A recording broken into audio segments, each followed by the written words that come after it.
Hey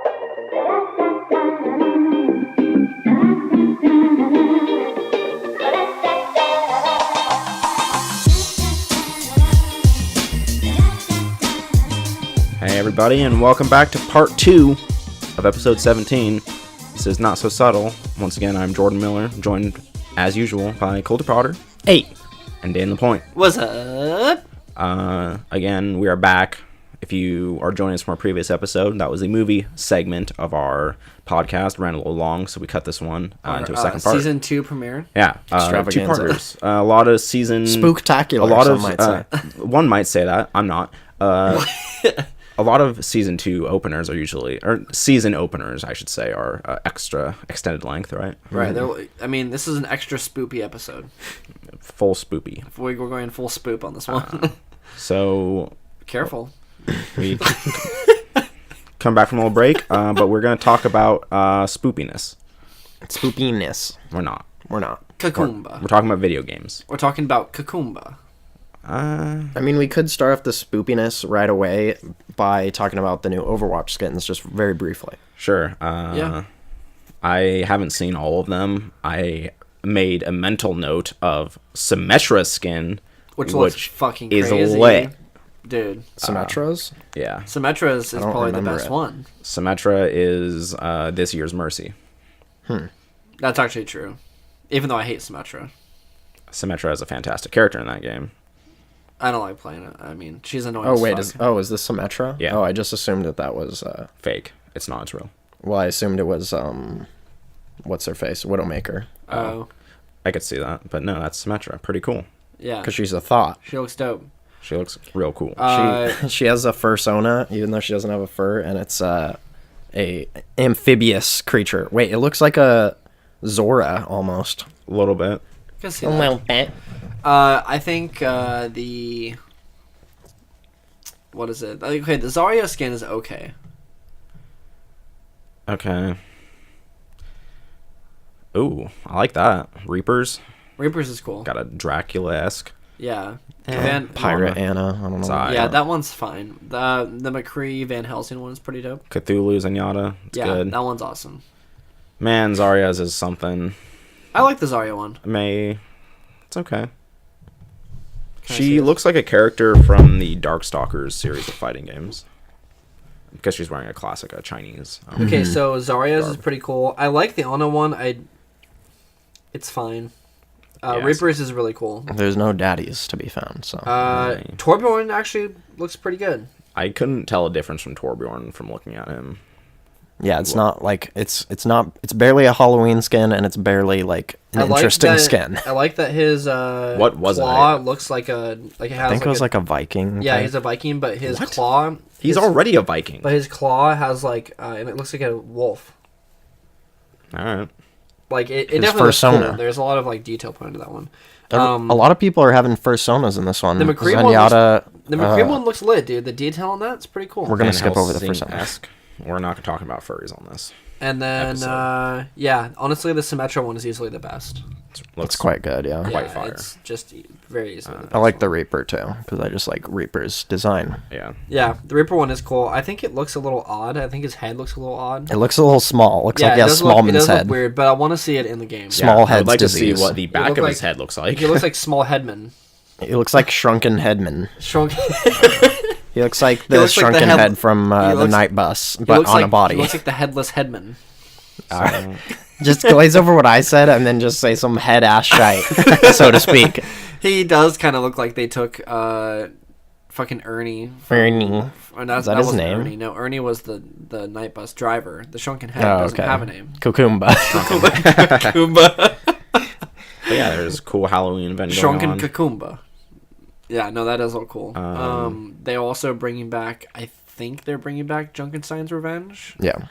but it's different. There's something different about it. There's different, it's a different group of people. Good. That's good. And you can use any hero, I guess, now. If Also you good. want. Oh, really? But don't they have, like, in the, like, story, they have 4 people? I don't know. I didn't, like, look That's up probably- the information. I just watched the promotional I imagine vid. they'll copy what they did with Uprising, which Uprising, is yeah. you can play it as like the canon version with the characters, and then you can do free whatever. Yeah. You So guys that's trying cool. to play a little bit of that soon? I'm sure we'll play it. Sure we will. I'm going to be unhappy about it. I hate Overwatch. So. Yeah, that's your new thing. You hate Overwatch. Fuck off. No, it's not that. I don't hate it. That's a fantastic game. Yeah. It's getting stale to me. Yeah. I would agree. It had its run. Good year and a half. Not a year and a half. I mean, it's been out for a year and a half. I still enjoy playing it. I played it probably daily for months, so yeah, I got my time out of it. But time moves on. More video games come out. I'm still enjoying it. I'll play it. Anyway, yeah, the skins are good. Mostly, they're all pretty good. Are there any? It's like, were those all the skins, or were there some that were not in that picture that are like the non-epic version skins? Or I don't know. I think those are all the skins, but they're doing the same thing as they did with Olympic or the Summer Games or whatever, where they're bringing back the other skins and they're cheaper, or they're like regular cost. Cool. And I think those are all. Well, there's epic and legendary skins, like between like Roadhog and Mercy and all those. All right. So that's cool. Yeah, so I mean, if you missed out on, I think I'll probably pick up some of those on PC because I missed out on some of them on PC. But I'll probably save most of my coinage for the new stuff. Mm-hmm. It's interesting that Rocket League has been around for about the same amount of time as Overwatch, and I'm definitely still playing Rocket League like with just as much fervor as when I started. I think part of that for me is because I don't play it as much as you, but I do play it. And when I do play it, I'm having a more enjoyable time than Overwatch usually, and I think that just comes from the competitive part of it because I'm ranking up, I'm moving my competitive skill level, and I could get that from Overwatch, but I don't want to play Overwatch in that way anymore, so kind of defeats the purpose for me. Yeah. Well, cool. Are there any games that you guys have been playing? I have a whole list of new things that I've been playing over the last month, but I would like to hear you guys. I think the easiest one that comes to mind is Cuphead. Yeah. I think that's a natural first one to talk about. Everyone's talking about it right now. It's a great game. For good reason. It's a great game. It's only for elites. It's a hard game. Look, it's not for the weak, all right? So Cuphead is like a very like bullet hell shoot 'em up game. It's not an easy game by any means. No, it's you watching a video of it, you would think, wow, this is very cute and charming. I want to play this. Yeah.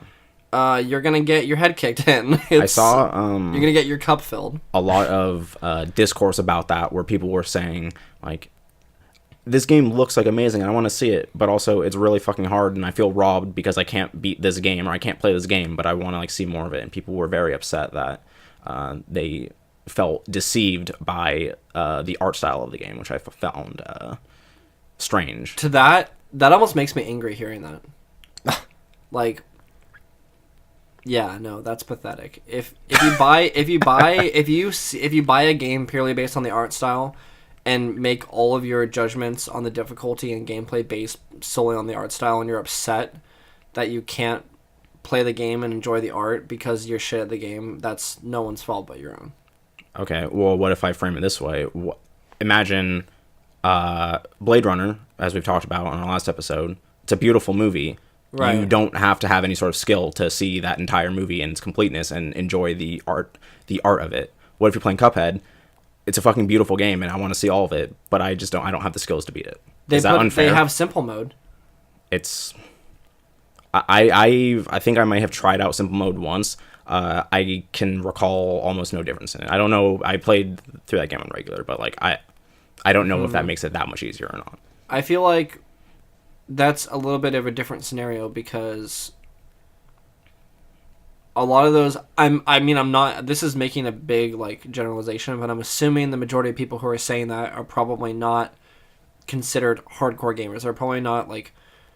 They may be even like what you would call mainstream. Maybe they play like Call of Duty, Assassin's Creed, like whatever the like mainstream games are, and then they see that on like the Xbox dashboard and they're like, oh, that looks so cool, like I love Mickey Mouse or whatever, like I'll play that. And then they find it to be too hard. Like that's a little bit different. Like it's a little bit different because a video game has no I don't know how to describe it. It's different because you have more choice and freedom to play games that you think you may be interested in, or like maybe to your skill level. The game doesn't owe that to you necessarily. Like, even with I don't know how to explain it necessarily. It just feels different than a movie. I agree with you, but I don't know how to describe I that. think it's an interesting like thought that like normally I know the game's going in. I'm not ever worried that like I'm gonna play it. I'm not gonna be able to beat this game unless like some unforeseen like circumstance arises.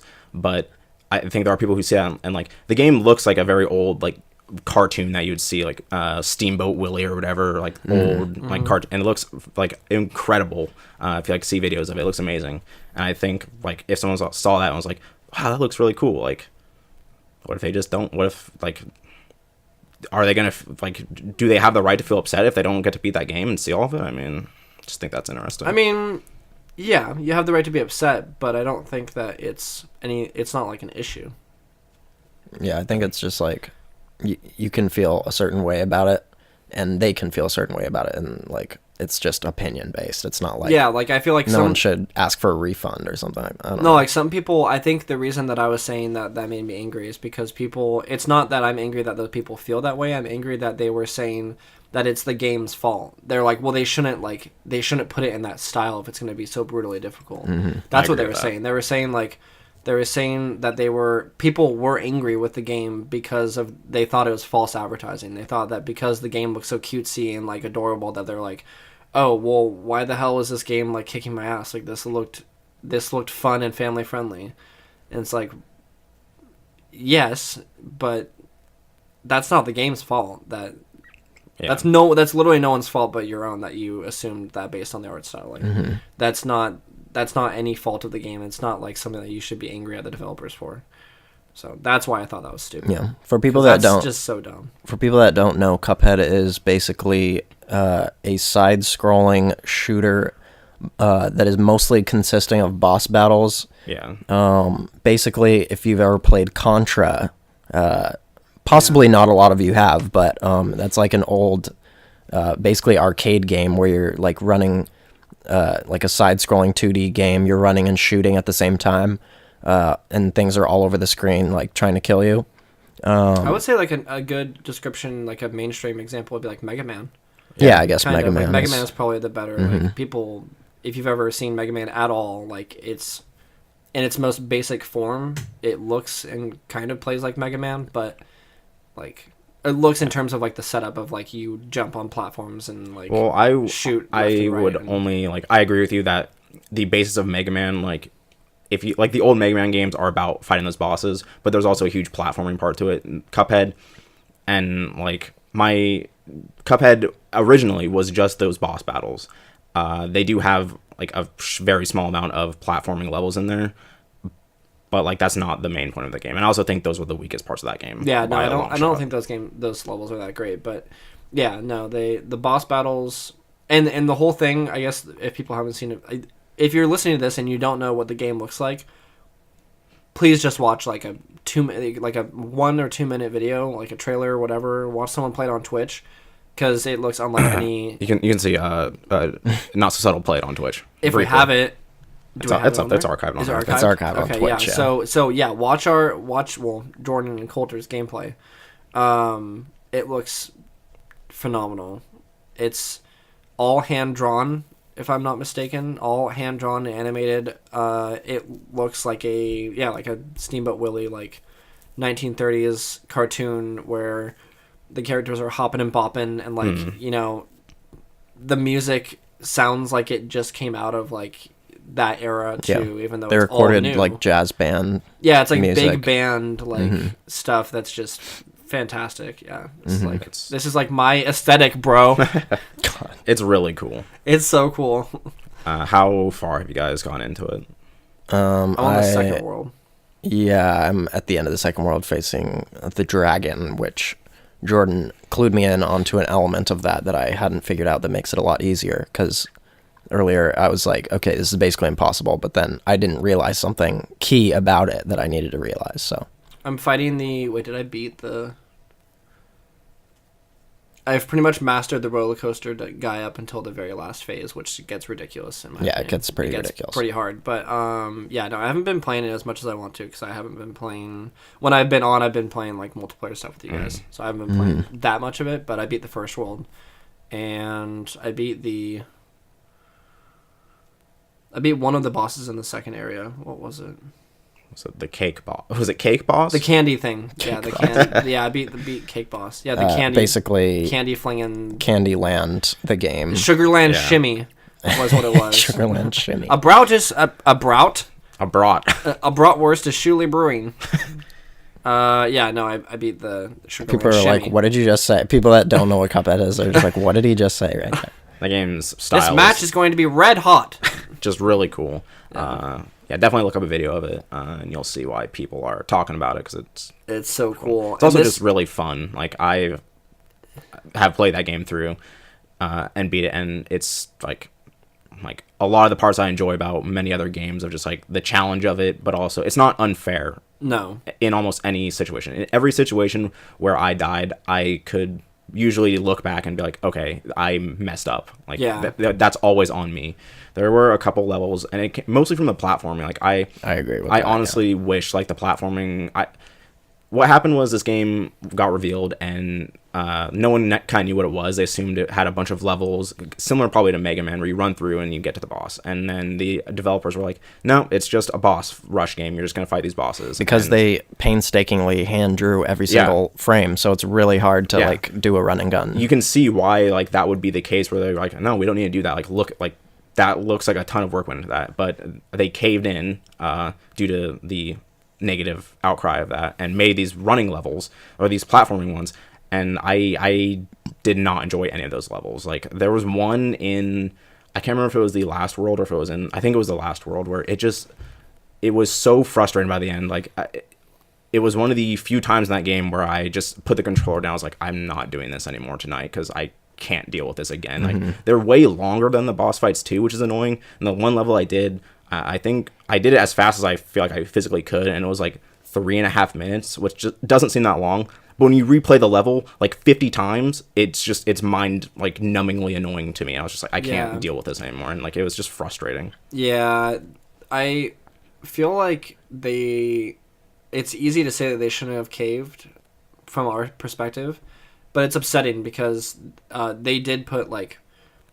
This is one of the few games where you can tell that like love and care was put into like literally every aspect of the game. Like, in my opinion, like when you're playing the menus, like the opening music, like the art, like the animations, like for every boss, as I'm playing, I'm like, okay, what could possibly happen next? Like every time I'm playing a boss and it like animates and transforms into the next stage, it's just like, okay, well, they're not going to top this. Okay, well, that was lit. And it's like, well, that was crazy. Like, this is insane. And then you don't even mind, like, it's frustrating, but it's fair, and you're not getting angry because you're dying cheaply. You're dying, and you're like, okay, well, I shouldn't have jumped over to that platform. Or like, oh, man, I probably should have, like, jumped to the left or whatever it was.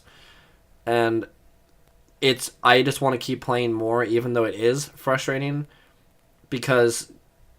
like, every time I get into a new level, I'm so excited to see what kind of crazy stuff they're going to pull up next. And it just keeps getting better and better. And when you do finally overcome those bosses, like, that feels really good. Where you're like, I was just doing this so many times, you beat it. It's like, it has, like, a perfect, like, when you win, you can see, like, their death animation, like, the announcer comes in, yells, like, knockout. Knockout! And, it goes, ding, ding, ding! Yeah, and you're just like, all right, yeah, man, that felt awesome. This is very much really like, indie Dark Souls. Yeah. Like, yeah, that's what I was saying. The same thing, like the sense of satisfaction, like Bloodborne, Dark Souls, Soulsborne, whatever you want to call them. Like, those games, you play something so many times, and then you get a run where you're like, all right, fuck this. Like, I'm going in, I'm just going to do it. You're like a robot at that point, and you're just executing everything at, like, the best of your ability. And when you beat a boss on Cuphead, like, even though I'm not super far into it yet, and I haven't fought anything that's, like, that hard, when you beat it, you're like, okay. I was like a machine that round. Like, I was doing everything perfectly. You're like sitting there just like, you've done it so many times that you're like, okay, jump here. I know he's going to move over to this direction, blah, blah, blah. Like, you just do everything like like a robot, essentially. And you feel so cool when you feel like actually finish it. It's great. It's very satisfying. I didn't tell you guys about this because I wanted to get your reaction on cam. Now, there's a glitch in this game. I played through this game all the way to the dragon, almost all, not all in one sitting, but a lot of it. Like from like I beat maybe like 3 bosses, and then I stopped, and then the next session was all the way through to like the end of the second world. Yeah, which is like probably like 8-ish bosses. So yeah, so much time, really hard game. Like you're satisfied once you're done. So I finish that session, and then I go back the next day or something like that, and it's as if that session never happened. None of it was saved. The reason why this occurred is because there's a glitch where if you alt-tab away on PC, it doesn't save. It just doesn't. But if you can alt-tab back in and keep playing, right? You can alt back, but it won't save. But it won't save at all. That's bad. And it won't tell you. That's and really there's no, unfortunate. There's no way to know until you look it up on Reddit, because a small portion of people are affected by this. I mean, I never alt-tabbed out of there, so I never experienced that, but like that would upset me so I was just so confused. I was like more confused than mad, because I was like, what? Like, this is not, this is an essential like thing in a game. Like, how could that have possibly just happened? That's unacceptable on a PC game. Like, to have that kind of, like, that's not okay. That's like a simple thing that nearly every single game on your PC you can alt-tab out of. And, like, to have a bug occur because, like, you can't, that's not, you can't. Had you guys heard of this at all? No. I hadn't. Yeah. But I hadn't heard of it either. Yeah. That's wild. Go figure. That's really unfortunate. That would seriously, because I did the same thing as you. Like, I played through like a couple times of just like long sprees of me just playing a bunch of bosses, playing for a huge amount of time. And like, if that had happened to me at one point, I would have just been so like, if I had done like upset more than that, I probably would have just been like, okay. Also, the goodness of the game is like, okay, I'll redo it. Like, it's a really good game. I'll play this all again. It did take a lot of tries. Like, it wasn't like, oh, I now I know how to do it, so I'll just do it. No, you have to be extremely good. You still have to like do it perfectly again, which is not easy to do. Yeah, correct. Yeah. I do have to say, I kind of have some situations where I felt like it was a little unfair. Like, there have been situations where, especially in the run and gun, as you were talking about, there's a, like, during the second world, there's a part where there's a trampoline underneath you, and you don't have to jump on it. If it goes to your body, it will launch you upwards, and then there's balloons that are flying across that will kill, like, hurt you if it touches you.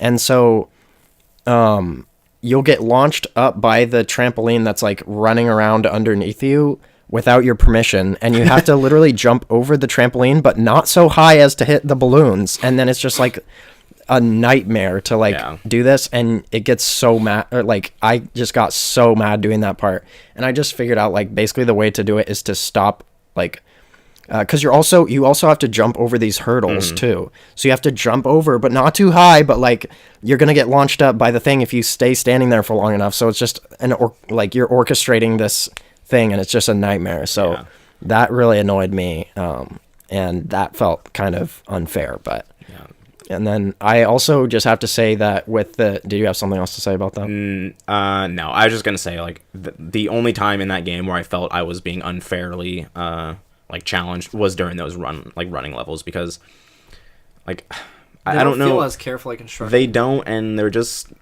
just so many just cheap gimmicks in them that don't like in the boss fights. Like they're so well thought out and like crafted for what they're doing that it's easy. Like they're not easy, but you can see the patterns, you can learn them, and it's just the running ones are just there's longer and just annoying to do. I felt like, but. And like sometimes three hits. You only get 3 hits in this game unless you have like certain like other. There are like power ups in this game that you can get. So like there's some situations that gives you one more, but you do less damage, right? Yeah. So that's really good for the run and gun levels, because you only have 3 hit points and you have to get through a super long level, and it's like, okay, this you literally can't take a hit. Yeah, you kill everything in like one shot. You can also just dodge a lot of enemies during those parts too. Well, that's the thing, is a lot of enemies, even the really small ones, at least 2 shots to kill them. Oh, okay. Yeah. But yeah, the other thing, did you have something else? No, I was gonna ask you guys if you use the little poof dodge. I did for a while. Sometimes you have to take it away. Yeah. Really? Like there's some better stuff that you have to use in place of that sometimes. So yeah, the last thing I was gonna say is that on the subject of it being cutesy and like as opposed to the hardness of it, like I sometimes have felt that, like when I'm on the overworld and I'm running around to the different levels and like talking to the little villagers and stuff like that, it's like, okay, this could be just a really good, like cute RPG if they chose to go in that direction. And that would be really fun. Like as is, you could have just like a Pokemon style game where like there are little encounters where you do like a side-scrolling shooter situation and it's like not incredibly hard. So yeah, there's an alternate universe out there where they made this game, but it wasn't just an insane like Dark Souls type game. And I think that might have been a more coherent vision, but I do love the game like as it is right now. There's something about it that is so like, is anachronistic the right word? It's like the contrast between like how cutesy it is and how ridiculous it is that like I think intrigues me, is because it's definitely interesting. I'm actually happy that it is not easy per se, because it's so widely unique that when you think of Steamboat Willie or like any cartoon like that, you think of like the most innocent, like happiest, like go lucky thing that you can possibly imagine, like frolicking through the meadow. And like Steamboat Willie is literally like him piloting like a steamboat down the river and like whistling, and he's like wearing like little shorts and stuff, and he looks like he's like super cute. And then you play this and you're just like, okay, it looks like that. It looks exactly like that, if not like better. Like they almost did it too well, and it has color and everything too, so it looks a lot different. But then like it's that, but then they like sell their souls, or they like the devil is gonna steal their souls, so they have to go and like literally murder people and steal their souls and give them back to the devil. And it's like the darkest, like it's literally turns it completely on its head. They're not murdering them, they're knocking them out, right? Also, the devil was in a lot of like Looney Tunes is a little later, but like old-timey cartoons like that, they were kind of pulling from mythical stuff like that, so they did use like the devil and stuff like that, so that's not entirely like anachronistic to use the devil. That's true. But there's just like the whole thing of like the innocence factor of it is like completely turned on its head, which is interesting, because to me, at least, when I think of Steamboat Willie, it's so pure, and this is like so like demented. You're still shooting these people like things. They're not. Yeah, and like they're poofing, and there's like it's taking like, their souls. It's like in Looney Tunes when you're like punching like them, Dark and you knock Souls them in so out, many ways. and then like little like asterisks and stars fly out, and there's like clouds, and it's like boom, bam, and no, there's something. But no, you are killing them. No, you're murdering people. We need a game where, this is the game. Now look, you're murdering. Now look, you are killing. This is a game where you're it's a cutesy fun time, but you also get to display that you're not weak. Yeah, as a gamer. Exactly. Also, I want to point out that this game does have co-op. It's local only, and so you'd have to be like next to someone. If you're playing on the computer, you would have to. One person has to play on the keyboard, and one person has to use a controller. I don't know if there's a way to get around that. But the way Coulter and I played co-op, which is not online co-op, which is not in the game by itself, there's a really weird workaround. And after a bunch of just troubleshooting, we got to work. I was playing that game on using a keyboard, so if you're watching that Twitch stream, I'm not weak, okay? It's the keyboard controls. I'm not weak. Like, I'm not kidding. By the time I was done with that session, my hand I was like in pain. I was like, I can't. Like, I had to stop. I would have played longer. I couldn't. My hand was hurting because it's just the way I had to contort my fingers to play that game was so uncomfortable. I could not do it. And then I was literally, I was playing a streamed like copy of your game via your PC, but it was streaming to my PC, so there was like a tiny bit of lag for me, so I wasn't even at top performance either. And then it's actually harder if you do co-op because is harder. Yeah, because you're watching two little guys that, let's be honest, look exactly the same. One blue, they have different eyes and a nose. Look, they are exactly the same. I'm looking at a fucking picture of them right here. One of them has a blue nose. That's it.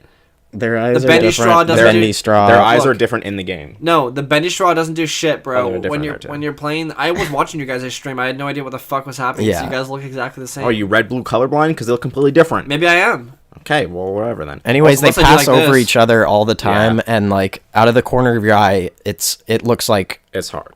a monstrosity. and So it's really hard to play. Also, like that. the other person's shooting. There's so much stuff going on screen. It's hard to see. Also, I'm pretty sure in co-op the enemies have more health, because I feel like when we were playing, we don't know for sure, but probably. I'm 95% certain, because I feel like when I was playing the what's that? What are you doing? What the fuck? Dan's just doing a bit over here. Go ahead. You put your glasses on your face. No, I can't come on. look at you like that. I'm just gonna block you from everything.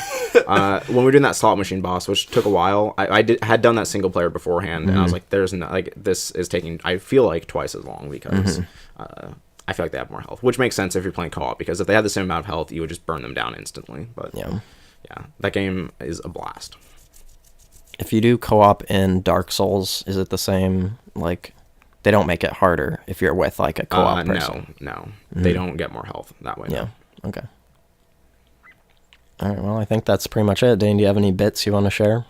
Do you want to put your glasses on your face like a normal person, or? This is actually the best option right now. All right. Well, Yeah. I'm just not gonna look at you for the rest of this episode. It's fair. No, I like the game a lot. I intend on going back to it. Okay, I'll give it my Very review. Completed game. Here's my review score. 4 out of 5. Okay. So far, I'm gonna give it a 9 out of 10. Okay. Yeah, maybe like say a solid 9 out of 10. I won't say anything else until I beat it. It's fair. I will beat it soon. I will say the end of the game has a similar mechanic to most shoot 'em up games, where it has like a boss rush mode. It's pretty unique. I can foresee a world in which I was playing that and threw my controller on the ground, because there are some mechanics in there that are just like a fuck you to the player, and I didn't experience them, but they're there, and I can imagine some people playing that and getting very upset and how that plays out. But it's very unique, but also it's one of the like annoyances I had with the run and gun levels, in which it takes a very long time to get to the end, and if you die, you have to restart, which can be very annoying when you repeat the process a lot. Yeah. But other than that, Can't wait to see someone beat this game with a Guitar Hero controller. someone already beat that game perfect run with a DDR pad, so Fuck off, dude. I called it. I don't even want to hear that. so listen, that game's easy if you can beat it with a DDR pad. Enough said.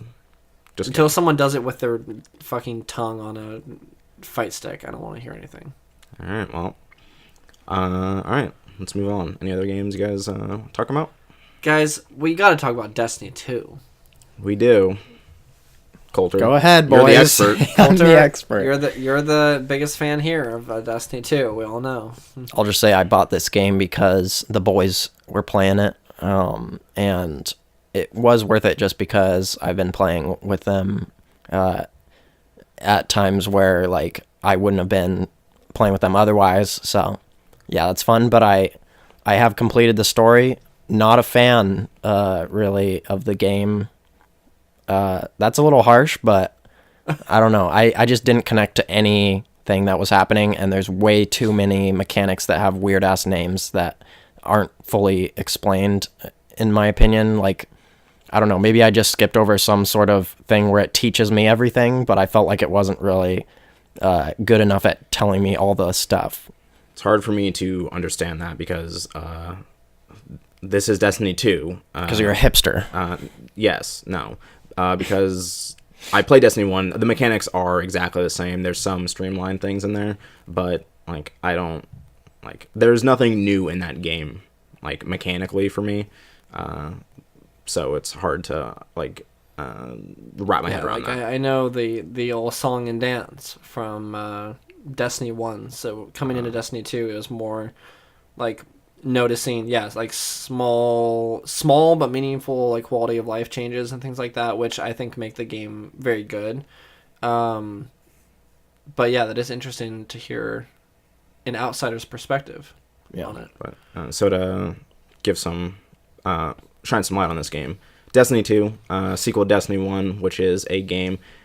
It's a little hard to explain because it's kind of a mishmash of a bunch of different things, but it's basically a shooter. It's from the people who made Halo, or the company that made Halo. I don't think a lot of people who actually worked in Halo are there anymore. A decent number of them are. Okay. Yeah. Well, it's made by them. It's basically a shooter. You go on a bunch of missions and get loot. That's the main point of that game is to get gear and increase your power level. Yeah, it's basically like Diablo. Is Jordan's favorite thing to do. I want to get some sick ass shoes. I enjoy getting sick loot. Quite frankly, slightly disappointed in the aesthetics of this game. I feel like the first game had a wider variety of stuff than this one, but it's also early and they're adding stuff. So Iron Banner just started. Yeah, Iron Banner. Banner. Pretty sick. They do have, like, because this game is, like, technically kind of an online MMO thing, they do have a bunch of events happening every now and then, and so that's fun, but, like, Coulter, you're saying, like, playing the game with people is fun. That's how, the only time I've played this game is with other people. I have not played this game by myself, because I don't, like, one of the reasons I like playing this game is because you can just play and, like, completely block out what's happening in the story, because the story is not good in this. It's a coherent story as opposed to the last game, which was nothing. There's no plot line in the last story. This one has an actual story. It's not good.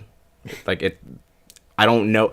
It's a complete story. It's not a good sci-fi story at all. It's just boilerplate, just generic sci-fi shit. Yeah, and it's fine. It's like, that's whatever. But this game is very fun to play with friends, and like it sounds terrible. Like it almost sounds bad when you say it like this, but like it's very easy to just kind of turn your brain off and be like, because the shooting is very good. I think the gameplay of the main meat of the gameplay is actually really good. It's probably the best, in my opinion. It's the best playing shooter on the console. Yeah, it's fun to just play, do missions, and just talk with people while you're doing it. And like, that's how I get fun from that game mostly, is just playing with other people and just having a fun time. Yeah, and like they make it fun. Like the gameplay is really satisfying. It's very snappy. Like doing your abilities and everything feels powerful. You're getting guns. Like you feel like you're making progress.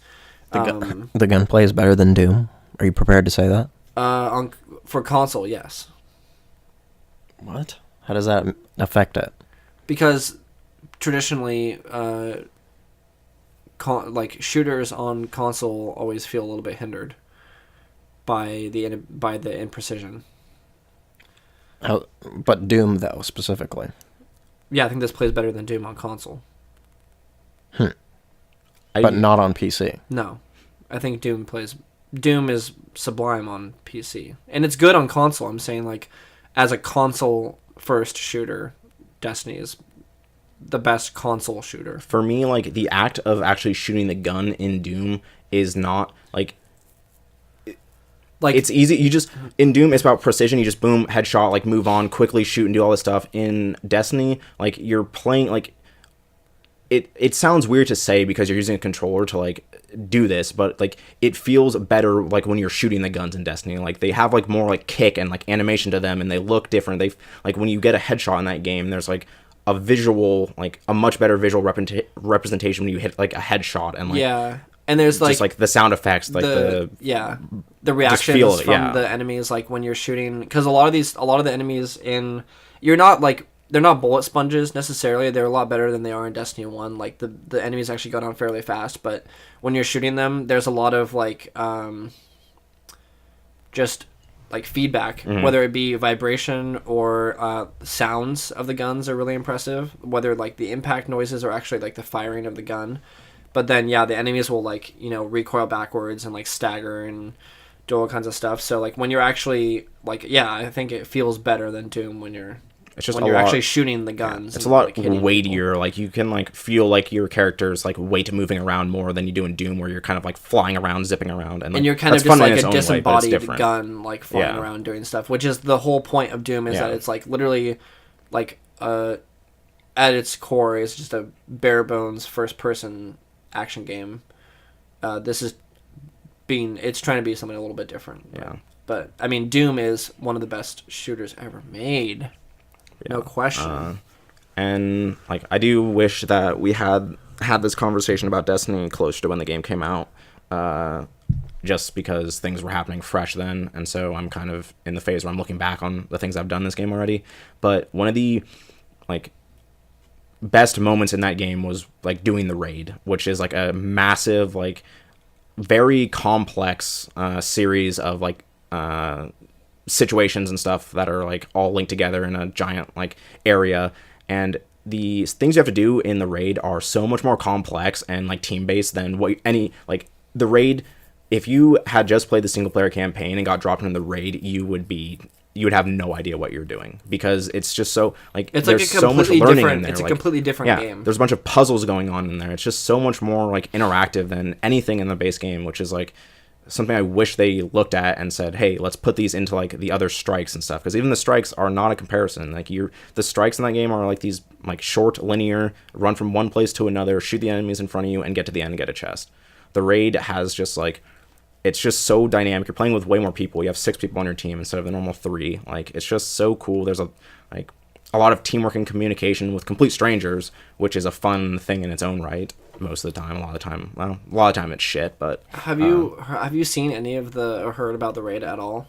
I mean, I've seen very few snippets from when you guys were playing it. So I saw some of like some teamwork and like just like communication and like kind of puzzles, but it requires like more coordination and teamwork than any game I've probably played, like outside of like an actual MMO. Yeah, I mean, it's very similar in that regard. Of just like, you need people taking on certain roles. You have to have people like one of the things in the raid is like you need you have a team of 6. 2 people are spawn in, like, grab these balls and have to run around like an arena and like are jumping through hoops basically, and you need to call out like where this hoop is, and then the people on the outside need to shoot these right like buttons so the person can pass through correctly, and like the way you need to like communicate that and move around is so just, there's so much going on there. It's way more fun than like any of the normal stuff in that game, and I just wish there was way more of that. Yeah, like for example, when we did it, the first encounter was this. First off, the raid takes place on the Leviathan, which is the Cabal, like mothership. Essentially, it's like the Emperor has this like giant fucking palace that's just a ship floating in space, and it's like all gilded and has like like it looks like a Roman like palace, like with a bunch of statues and stuff, and it's basically like an entire like capital city like in any other game, but it's just a ship, and you're making your way to different rooms and getting these keys to get into these rooms, and each room has like a puzzle. And so the first one that we did was where you walk in, and in the middle there's a giant pool, and then on each corner of the room, it's a huge room, there's 4 little platforms, and so there's 6 people total. So the way it works is the areas where the 4 platforms are in each corner are poisoned, so you can't actually stand on the ground without taking damage.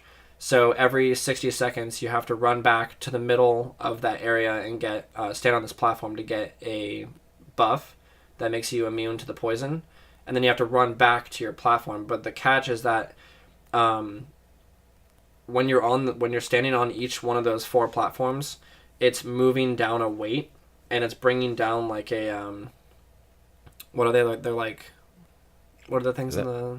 They're like moving lanterns. Like they're like, so like what happens is the people are standing on there after a certain amount of time. Like a chain is pulling, and once the chain is like at the bottom, it unlocks, and everyone needs to run to like the center of the room and start shooting a bunch of like different things. And like the amount of communication in that part is like smaller than the rest of the raid, but like it plays like a part where like you need teamwork, but also everyone in that raid has to do like, you need to like, it's individual, very specific like, thing. Yeah. So basically the way that we did it was each one person is on each platform, and then that leaves 2 other people who are free to do whatever. So they're the runners, and they replace you. So if you're on the platform and your buff is about to run out and you're about to start taking damage, you can't be on that platform anymore. So then you have to yell out like so and so, like I need replacement up at like top right or bottom left or whatever, and then they'll run up and replace you so that you can run and go grab your buff and come back. And then the person who's designated as a runner will be like, okay, I'll go help someone at like top left or top right. And you're constantly making sure that people are swapping off so that one person is basically always standing on these platforms. And it requires a lot of coordination, because like when you're on those platforms, like mini bosses will be spawning and you'll be like fighting for your life on your own, but you have to make sure that you're ready to help like your teammate when they have to swap out.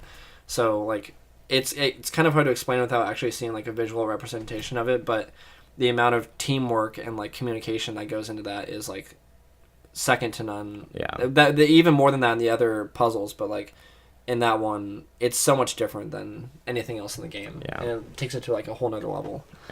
It's just kind of like a fun social experiment as well, because when we did it, we had Dane and I and another one of our friends who played Colby, and so, but that's only 3 of us, and we need 3 more people, so we had to like use an outside source to find 3 complete strangers, had no idea whose people were going in, and just be like, all right, we're just gonna buckle down for the next, like, I think the complete raid probably took us 3 like nights or something. 3 nights playing multiple hours each night, like 6 hours each night or something, and like we're just like playing with these guys and just having just a fun time with them for 3 nights in a row of just playing. And we started as complete strangers, but then by the end, like, we had gone through like an adventure together, which is really and like cool.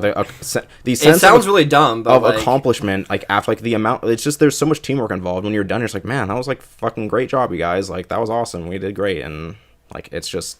And it's not one of those incredible. things where like, you know, one of us or 2 of us were MLG, and then they're like, okay, everyone just get the fuck behind me and let's do this. Yeah. Like everyone had to actually pull, like legitimately, everyone had to pull their weight and be on their game, which is the frustrating part of this is that like it's not easy, and especially with 3 complete strangers, like it worked somewhat well, because when we had to split up into groups, we would just split up into our actual friend groups, so everyone knew like who we were talking to and like how we would play and stuff like that. But yeah, like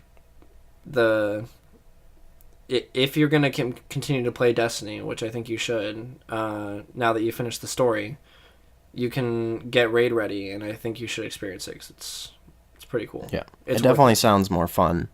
It's really, really cool. I'll say though that it's as like a newcomer to Destiny, I'm gonna say that I don't recommend it to anyone like that hasn't played Destiny before. There's just too much bullshit, and like if you're ready to like have your friends like guide you through like the whole thing, maybe do it. But like as a critical review, there's too much bullshit. Like, and I'm not willing to figure it out, and it's not worth it. I'm not saying I'm not willing to figure out like how to get raid ready and stuff like that. I'm just saying it's, if I was to play this game, like if I was to do this all over again, it's like, would I want to go through it? Maybe not. So yeah, I don't know. I'm fairly critical of the game. I don't know. Something about it just strikes me the wrong way. Also, I was going to say, for like playing with strangers, it doesn't matter what game it is. I don't know if I'm like just the worst person on earth, but if you're going to put a stranger on my like team, like with me, if I'm going to have to work with a stranger in any game, bad for me. I don't like that. I hate that. I get it, and like that's one of the things I don't like about the game, because you can't matchmake in that game either for these. Like you can't just press a button and you get queued up with random people do the game. I had to go out of my way to go to websites and find these people, send them messages on PSN, which is a fucking hassle. Like I tried to do this 2 weekends in a row, and one weekend we actually did get it, but last weekend, like, I spent fucking like an hour of my life sending messages to random people. We got into a raid to do it, and like the people we were playing with were just like, they didn't have their heads in it. Like we weren't getting stuff done. They didn't have, like, what happened was the message that they put on the board or whatever. They have this actually in the Destiny app. You can like find groups in there, but they were like, hey, we're doing the raid from the start. Let's just get in and do this. We've done this before. Get in there. A few people in there hadn't done it before. Also, the raid started at the end boss. I was like, you guys, wasn't this supposed to be from the beginning? And it's like, it's like, and I know what happened. I mean, I was like, whatever, we'll just do it, I guess. And we just couldn't get it done. I was like, all right, I'm just like it's annoying to do that. And I just want to, like, it would be much easier if it wasn't such a time commitment. Also, if you do it fast, like Colby and I were able to do it with a group in like 2 hours, but it's like the first time you do it, if the group is new, like, it's a time commitment. But to me, like, I enjoy playing that game so much that like that's worth it to me, just because at the end, like, you feel accomplished because of just the teamwork involved. I mean, when everything is flowing well on the raid, it's one of the most rewarding experiences you can have, probably. Yeah, which also leads me to like the next point, is that now that I've beat it, I don't really want to play that game that much, because I've done everything in it. I don't like. They don't have, like, I've reached the maximum level of light that you can get in that game, or power level. I've done everything in that game, I guess, now. So I wish they had more stuff like that at the end. And it upsets me that in the first Destiny, they also only had one raid available at the start. And the same problem happened where people got to the end and were like, well, I'm done, I guess. And like, granted, I put a lot of time in already, but they know that the main point of that game is to play it repeatedly and repeat the same events over and over again. So why only stick with one? Like, I feel like it would have been much better if you guys had put a little bit more of everything into that game, just so there was way more variety in it. But Jordan, aren't you gonna go to the Crucible and play PvP all day long? I fucking hate the PvP in that game. So Iron Banner is coming. I will probably play it. I'm not gonna be happy about it because I'm gonna play Iron Banner. I really like that armor. I really want that armor. It looks the armor cool, looks awesome, but I just don't like the PvP is not enough for me. Everything about the PvP in that game, it just rubs me the wrong way. So, but Jordan, what about this? On a certain podcast I was listening to, they were talking about they were suggesting a system similar to Nephilim Rifts for Destiny. How do you feel about that? That's excellent. Like, the randomization in that game would help a lot. Like, Colt, have you ever done like the lost sectors in that game where you just like run in, there's like hidden areas and you go in and like kill an enemy and get a chest or whatever? I think maybe like one. So when they initially did that or talked about that, there was a lot of talk of people saying, oh, maybe like you can repeat this and it'll be like different like the layout will be different every time you go in there. I was like, oh, like, yes, if it's completely random every time I go in, like, then yes, that'll be fresh, but it's not. It's the same thing. And like, that is just like, so that's to me the biggest downfall of Destiny 2 is that there's just not enough of it. Like, it's like the amount of strikes they have in that game is the same as in Destiny 1, which was a major complaint too, and it's just like any sort of variety in there would have helped a lot just to keep it fresh. And granted, I've played a lot of it again and I've done a lot of the same stuff in it, but like, I just wish there was more. Yeah, Coulter, what I was mentioning is in Diablo 3, there's a gameplay mechanic called Nephilim Rifts, where basically you like open up a random portal that takes you to basically a randomly generated series of maps that are taken from like any sort of skin from the campaign and also like new skins that they've created. So basically you just go through, and in Diablo it's just a top-down like dungeon crawler, so you go through like, it could be endless like levels that you go through and you find the door to the next one and you keep going, and they're all random, but there's like a little bar that fills up on the side to 100%, and as you kill enemies and collect orbs and like little things that they drop, it builds up to 100%, and when you hit 100% it drops a giant boss, and the giant boss has like sick loot. And so you can just like half the time when we played Diablo, it'd be like, oh, you wanted to run some Nephilim Rifts? And you just open up the portal, jump in, and it's somewhat mindless to be fair, but you're just going through here repeatedly and getting different power-ups and like crazy stuff, and then it's very predictable because it's predictable in the sense that like you know that at the end you're going to kill a boss and get loot, but like it's different every time. And if they do that on Destiny, then that would be really cool because they have the assets already. All they need to do is do some sort of like random generation of them, because you could just jump in and like run through a corridor and go through a portal to another room and keep doing that and then kill a boss, and you can just do that repeatedly. Which, I mean, I've done that probably hundreds and hundreds and hundreds of times on Diablo, and I'm still not tired of it. So, is that what the Chalice dungeons were like in Bloodborne? Yeah, similar. Yeah, but they weren't as randomized, I don't think.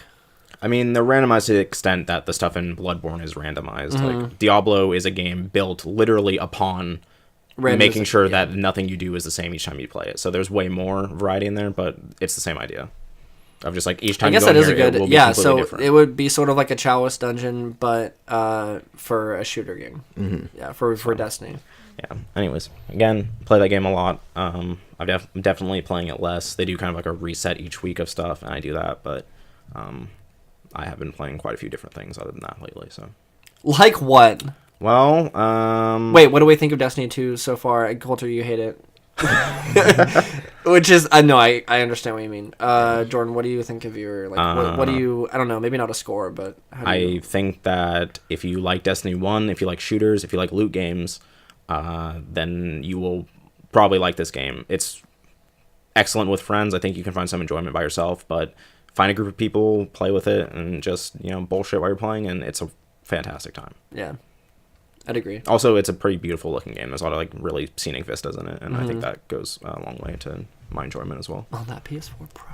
I think it's pretty crazy that you guys can have such a high opinion of it while mine is so low. I don't know. I honestly don't know how that's... Quite frankly, I just don't understand like your issues with the like learning in the game, because to me it seems like a game where you can just jump in, choose a class, and like get loot and shoot. Yeah, I mean, that's the problem kind of to me, is that there's nothing where I'm like, okay, I'm doing this for a reason. Like, well, a lot of the reason, I mean, the lure of the game, at least at the point that you're at, I don't know what your power level is, but the lure of the game is to raise your power level so you can do higher level activities, and the higher level activities are where the game really shines, like the raid and like the Nightfall Strike, and like things where like you're actually challenged and like your skill actually comes into play more so than just like the number that's attached to your gear or whatever, but you have to kind of put in time to get there. I also feel like the game does a pretty poor job of showing you the things that it can do, because the story missions are what they are. They're never that dynamic. There are some really cool like looking parts in it, but they're not challenging so much. They don't have a lot of different mechanics in them. A lot of the times it's like, hey, grab this orb and plant it here, and that, or like click this button or whatever, and that's it. But the game doesn't show you, like, you never, while playing that game, get a taste of what it's like to play that raid, because there are no mechanics that like complex whatsoever in it. And I wish, even like the strikes, like they don't show you the strikes until like you're almost done with the campaign. Yeah. And like those are the like meat and potatoes of that game. Like you're gonna be running strikes a lot, and they're gonna hold it off till the end. Like at least let you play one or like two, like break them out throughout the game so you can play them. They did that in the first one. They did, and I think that's a perfectly fine way. You can like see how like the game like can do that kind of stuff early on and not wait until the end. Like it doesn't make that much sense to me, but Yeah. Kind of the final thing for me was just, it's astounding. Like, I haven't played basically the meat and potatoes of the game, but it's astounding that I've played as many hours as I have and have still not found something there that I can really like cling to. So yeah, that's basically why I have a low opinion of it. That's fair. Again, if you are the kind of person who's going to play this game and doesn't, care about raising that number, like that's the point of the game, is to get that number higher, your power number or whatever it is, And if you don't get in on that, you're not going to like it. It's the same thing with Diablo. It's the sense of like, it's not necessarily slow, but like very deliberate and progression. Yeah, it's just progression. It's like as fast as it can or can't be. Like it's exciting to see like that drop of the gloves that you needed. Like it sounds really dumb, but it's like, oh, those gloves are like $295. Like if I do that and I level it up, like I can get right up to 300 or whatever, and that will let me do the like higher level of this strike that will give me a better like gun, or like that'll get me the gun that's gonna complete my build for blah blah blah. Like it's very small pieces that add together to, I don't know. There's some sort of like addictive nature of trying to better yourself and your character, and play dress up with your cool cloaks and your shoes and your shoes and your cool Let's not helmet. forget. All right. Sort of like Splatoon and your Squid Kid. Yeah, your Inkling. Yeah. All right. Should I offer up what I have been playing lately? Sure. Which is actually a wider number of things. Sure. I'll briefly talk about Final Fantasy XII, which you've said a while ago that you had played. I've probably put like 25 hours into that game so far. I think it's really fun. I like the combat system in it a lot. It's been cool. And yeah, I don't know. It's kind of mindless at some points because you can just go like do side quests and kill monsters, and like the game, if you are playing it correctly, will play itself, because you can just set up like logic for your AI to just fight for you, and it's fun. It also has a really great mechanic that I think a lot of, I don't know if you should put this into the game, like new like RPGs or stuff, but you can like tap a button and everything runs at 2 times the speed. So I can just run through the city that I need to get to the other side of twice as fast. Combat plays out twice as fast, and like it just makes getting through that game like just so fast and quick, and it's really cool. Yeah, there's a lot of games that I wish had that. Yeah, it's. I think a the reason super they did smart that is mechanic. because it's a remaster, Yeah. and people who have played it before are probably gonna be like, "Fuck, man, I just want to I don't want to run across." And there is a this." lot of running back and forth, which is annoying, even with the double speed or quadruple speed if you want to do that. But that's too fast for me. Yeah. But it's I don't know, it's fun. Classic Final Fantasy, really cool world. Again, very similar to Star Wars. As every time I keep playing it, I keep saying, "Oh, here's the Imperial fleet coming in." I'm just like, this is just like a Star Wars like riff right here. The music that plays has like the Imperial like theme going on. I'm just like, this is just so weird that this Final Fantasy game has this many like similarities to a Star Wars. Yeah, the like, judges are basically just Darth Vader. Yeah, it's really weird and cool. Yeah. But yeah, I've actually been playing that quite a bit. A couple other games I've been playing is Divinity. Wait, can I piggyback on that really quick? Yes. No. Look. Don't Rancher. ask me why I was. Don't ask me why I played this. Just don't even comment on it. I played Final Fantasy XIII, for whatever reason, on the PC because I was Is going this through the one with the females? Yeah, no. That's they were 10-2. 10-2. That's 10-2. It's a real name. What a great Actually, numbering I think- system. I actually think Final Fantasy is the king. The actual terminology is X2, but it's Final Fantasy X-2. Yeah. So Just like the iPhone 10 is X2. Yes. Or X. Also. Just X. just stop. The next one will be the X2. Yes.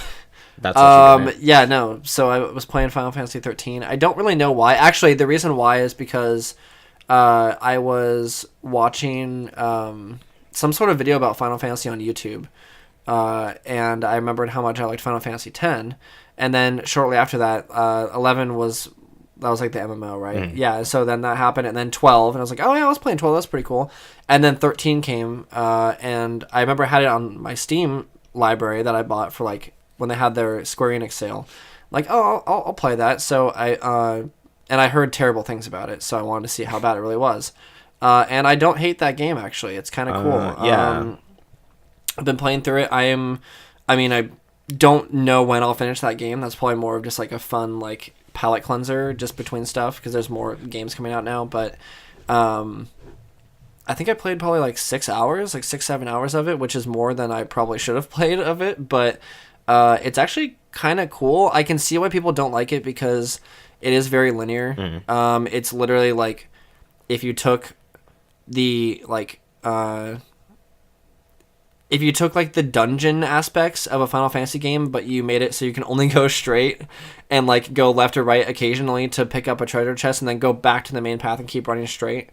It could be kind of, I can see why people would think it's kind of boring, but the thing that I actually like about it is one, the music is actually really good. That's, I think, pretty underrated part of it. And then two, the combat system is actually very cool. It's probably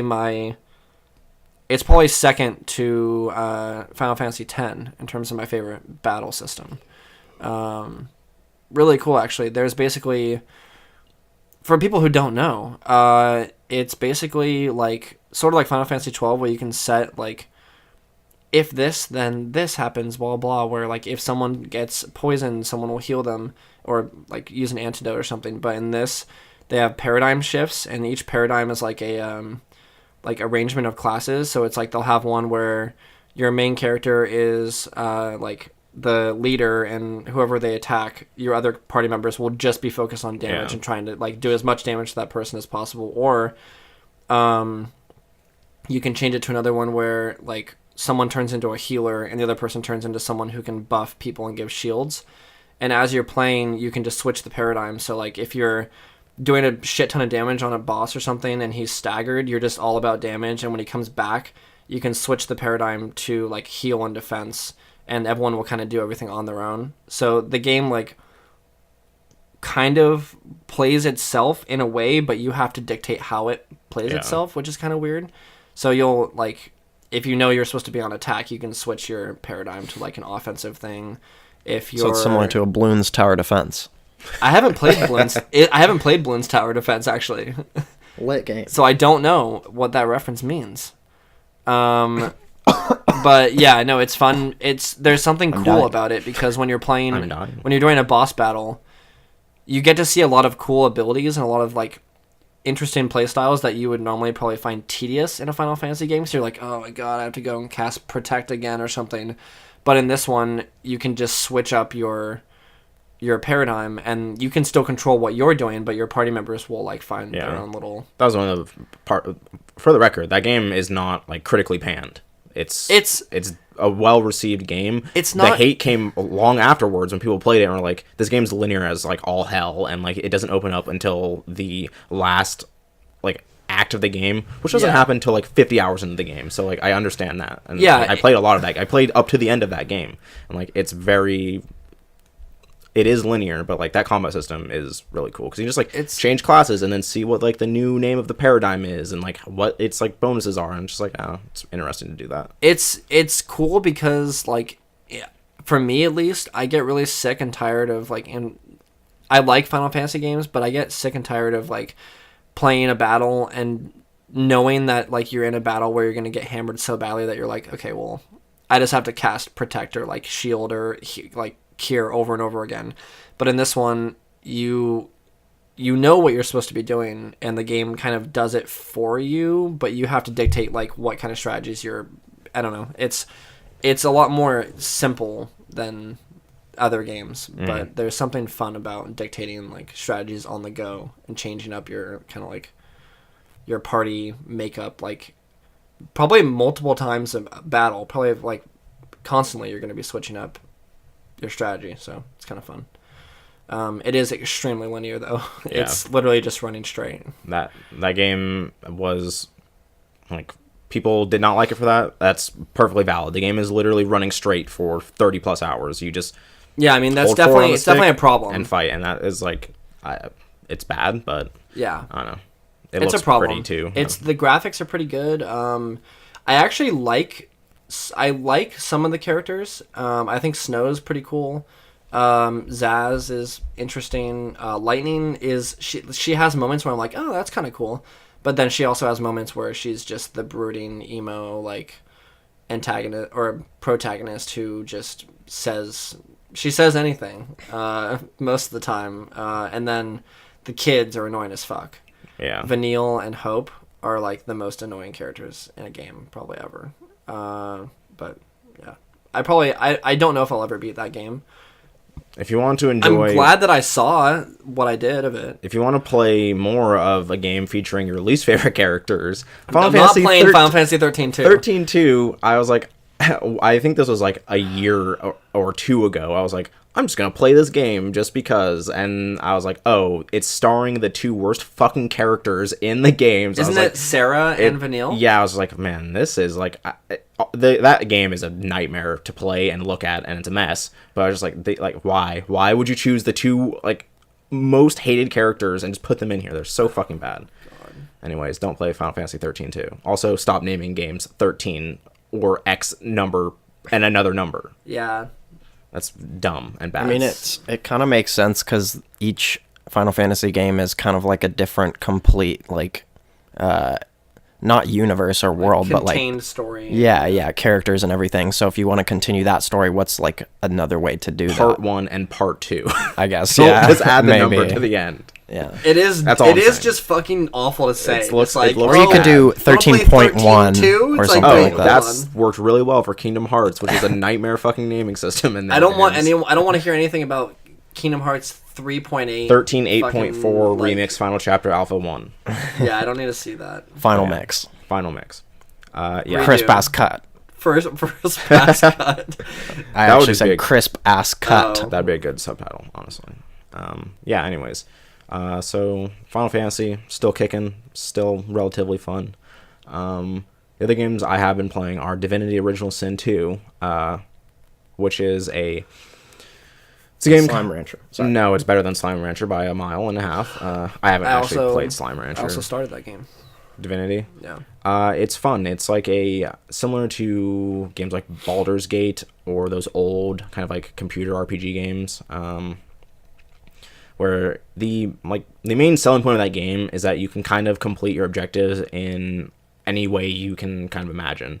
So like it's like a class RPG thing where it's kind of like is your character a cleric? You get these abilities, and you can learn. I mean, you can do anything in that game. Your character can be anything in that game.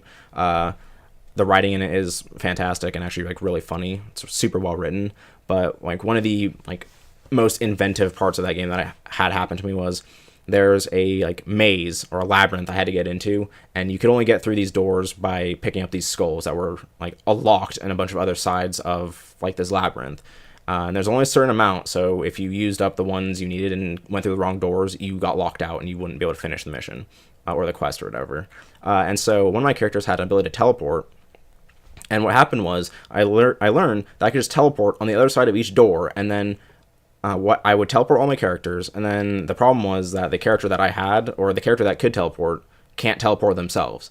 So instead, I just cheesed it and gave like using gloves that gave him that ability. I just put those gloves on another person, teleported them around, and just cheated my way all the way through the mission. I was like, the game had no problems with it, and I got to the end and just perfectly done. Like there are ways to get through that legitimately. There are other ways besides like just cheating and teleporting around, but like the game allows you to do it, and so you can just do whatever you want. Like that was like really cool. But yeah, what was the name of that again? Divinity Original Sin 2. Oh, that was that game that you're talking Yeah. about. I've put a decent amount of time in that game so far. It's also like has a really bad learning curve to it. It's very hard at a lot of parts. It's very convoluted. There's a lot of complicated mechanics in it. Like one of the main if you thought Destiny was impenetrable, this game is the combat in the game is the combat in the game is turn based, and it has a lot of things where like elemental effects. So the ground is on fire, or the ground is wet, or the ground is icy, the ground is electrified, and all those things can happen to you. Or like you can electrify the blood on the ground to become electrified, or you can curse the blood, and like there's a bunch of different effects. Each character in that game has either physical armor or magic armor and health. So you have to destroy either their physical or magical or both, and then do their health, which is like there was a boss fight in the end towards the first act where I was playing it. It's a very long fight too, and it's turn-based, so it takes a while. And as I sat there, I was just like, I'm not going to be able to beat this. Like, I can't physically do enough damage in either category to get this person's health down. There's other enemies shooting me, and so I just stopped and was like, oh, I guess I'll just go run around. And eventually I had to use just, like, I felt proud afterwards, but, like, you just have to, like, learn how to, like, cheese the game in the right possible way, where like what happened was I would move a character to start the conversation with the boss character. My other characters are not part of the conversation, so they can just run around the battlefield, and I place them each into a position where immediately upon starting the battle they would just hit an enemy at the start and kill them. I was like, okay, I just eliminated 3 enemies at the start before the battle even happened. Like immediately when it starts, they're just there fighting. And like you just have to find ways to like creatively put yourself at an advantage, because a lot of times in that game you're faced against like way bigger odds, and it's hard but fun to figure that out. Yeah. And the last game I was playing, you're a cheater. No, see, the thing is, it's not cheating. It's being creative with your tools. Yeah, like you're an Ebenezer cheeser. You're Mayor McCheese. Like you have to do that, because like, or one of the other ones that happened was I would fight this boss who would summon a bunch of enemies and then run away from me, and so I couldn't fight her. I couldn't get close to her to do it. So what I did was I would teleport before I initiated combat. I would just teleport her in the middle of my party, surround this person so they couldn't escape, and then just sat there and just wailed on them until they failed. That's a cheesy move. Hey, listen, you have to use every tactic available. That was Scrooge McDuck right there. And so that's fun. But yeah, last game I've been playing recently, which I may have purchased solely because it's a Gundam game. But turns out, underneath the lure of the Gundam guys, it's a fantastic fighting game. It's called Gundam Versus, which is like this is like the 5th game in the series, but it comes from a bunch of different like games, and I feel like the best way to describe this is, Coulter, if you remember, there was a day where we went pop hunting.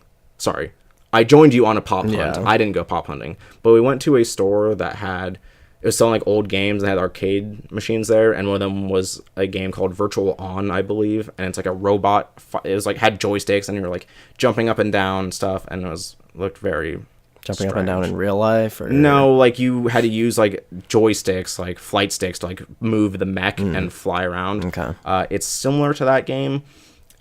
but not quite as like static movement, because like that game has like weird controls where you move like a tank, which is like weird. But Gundam Versus is like you just move around like normal.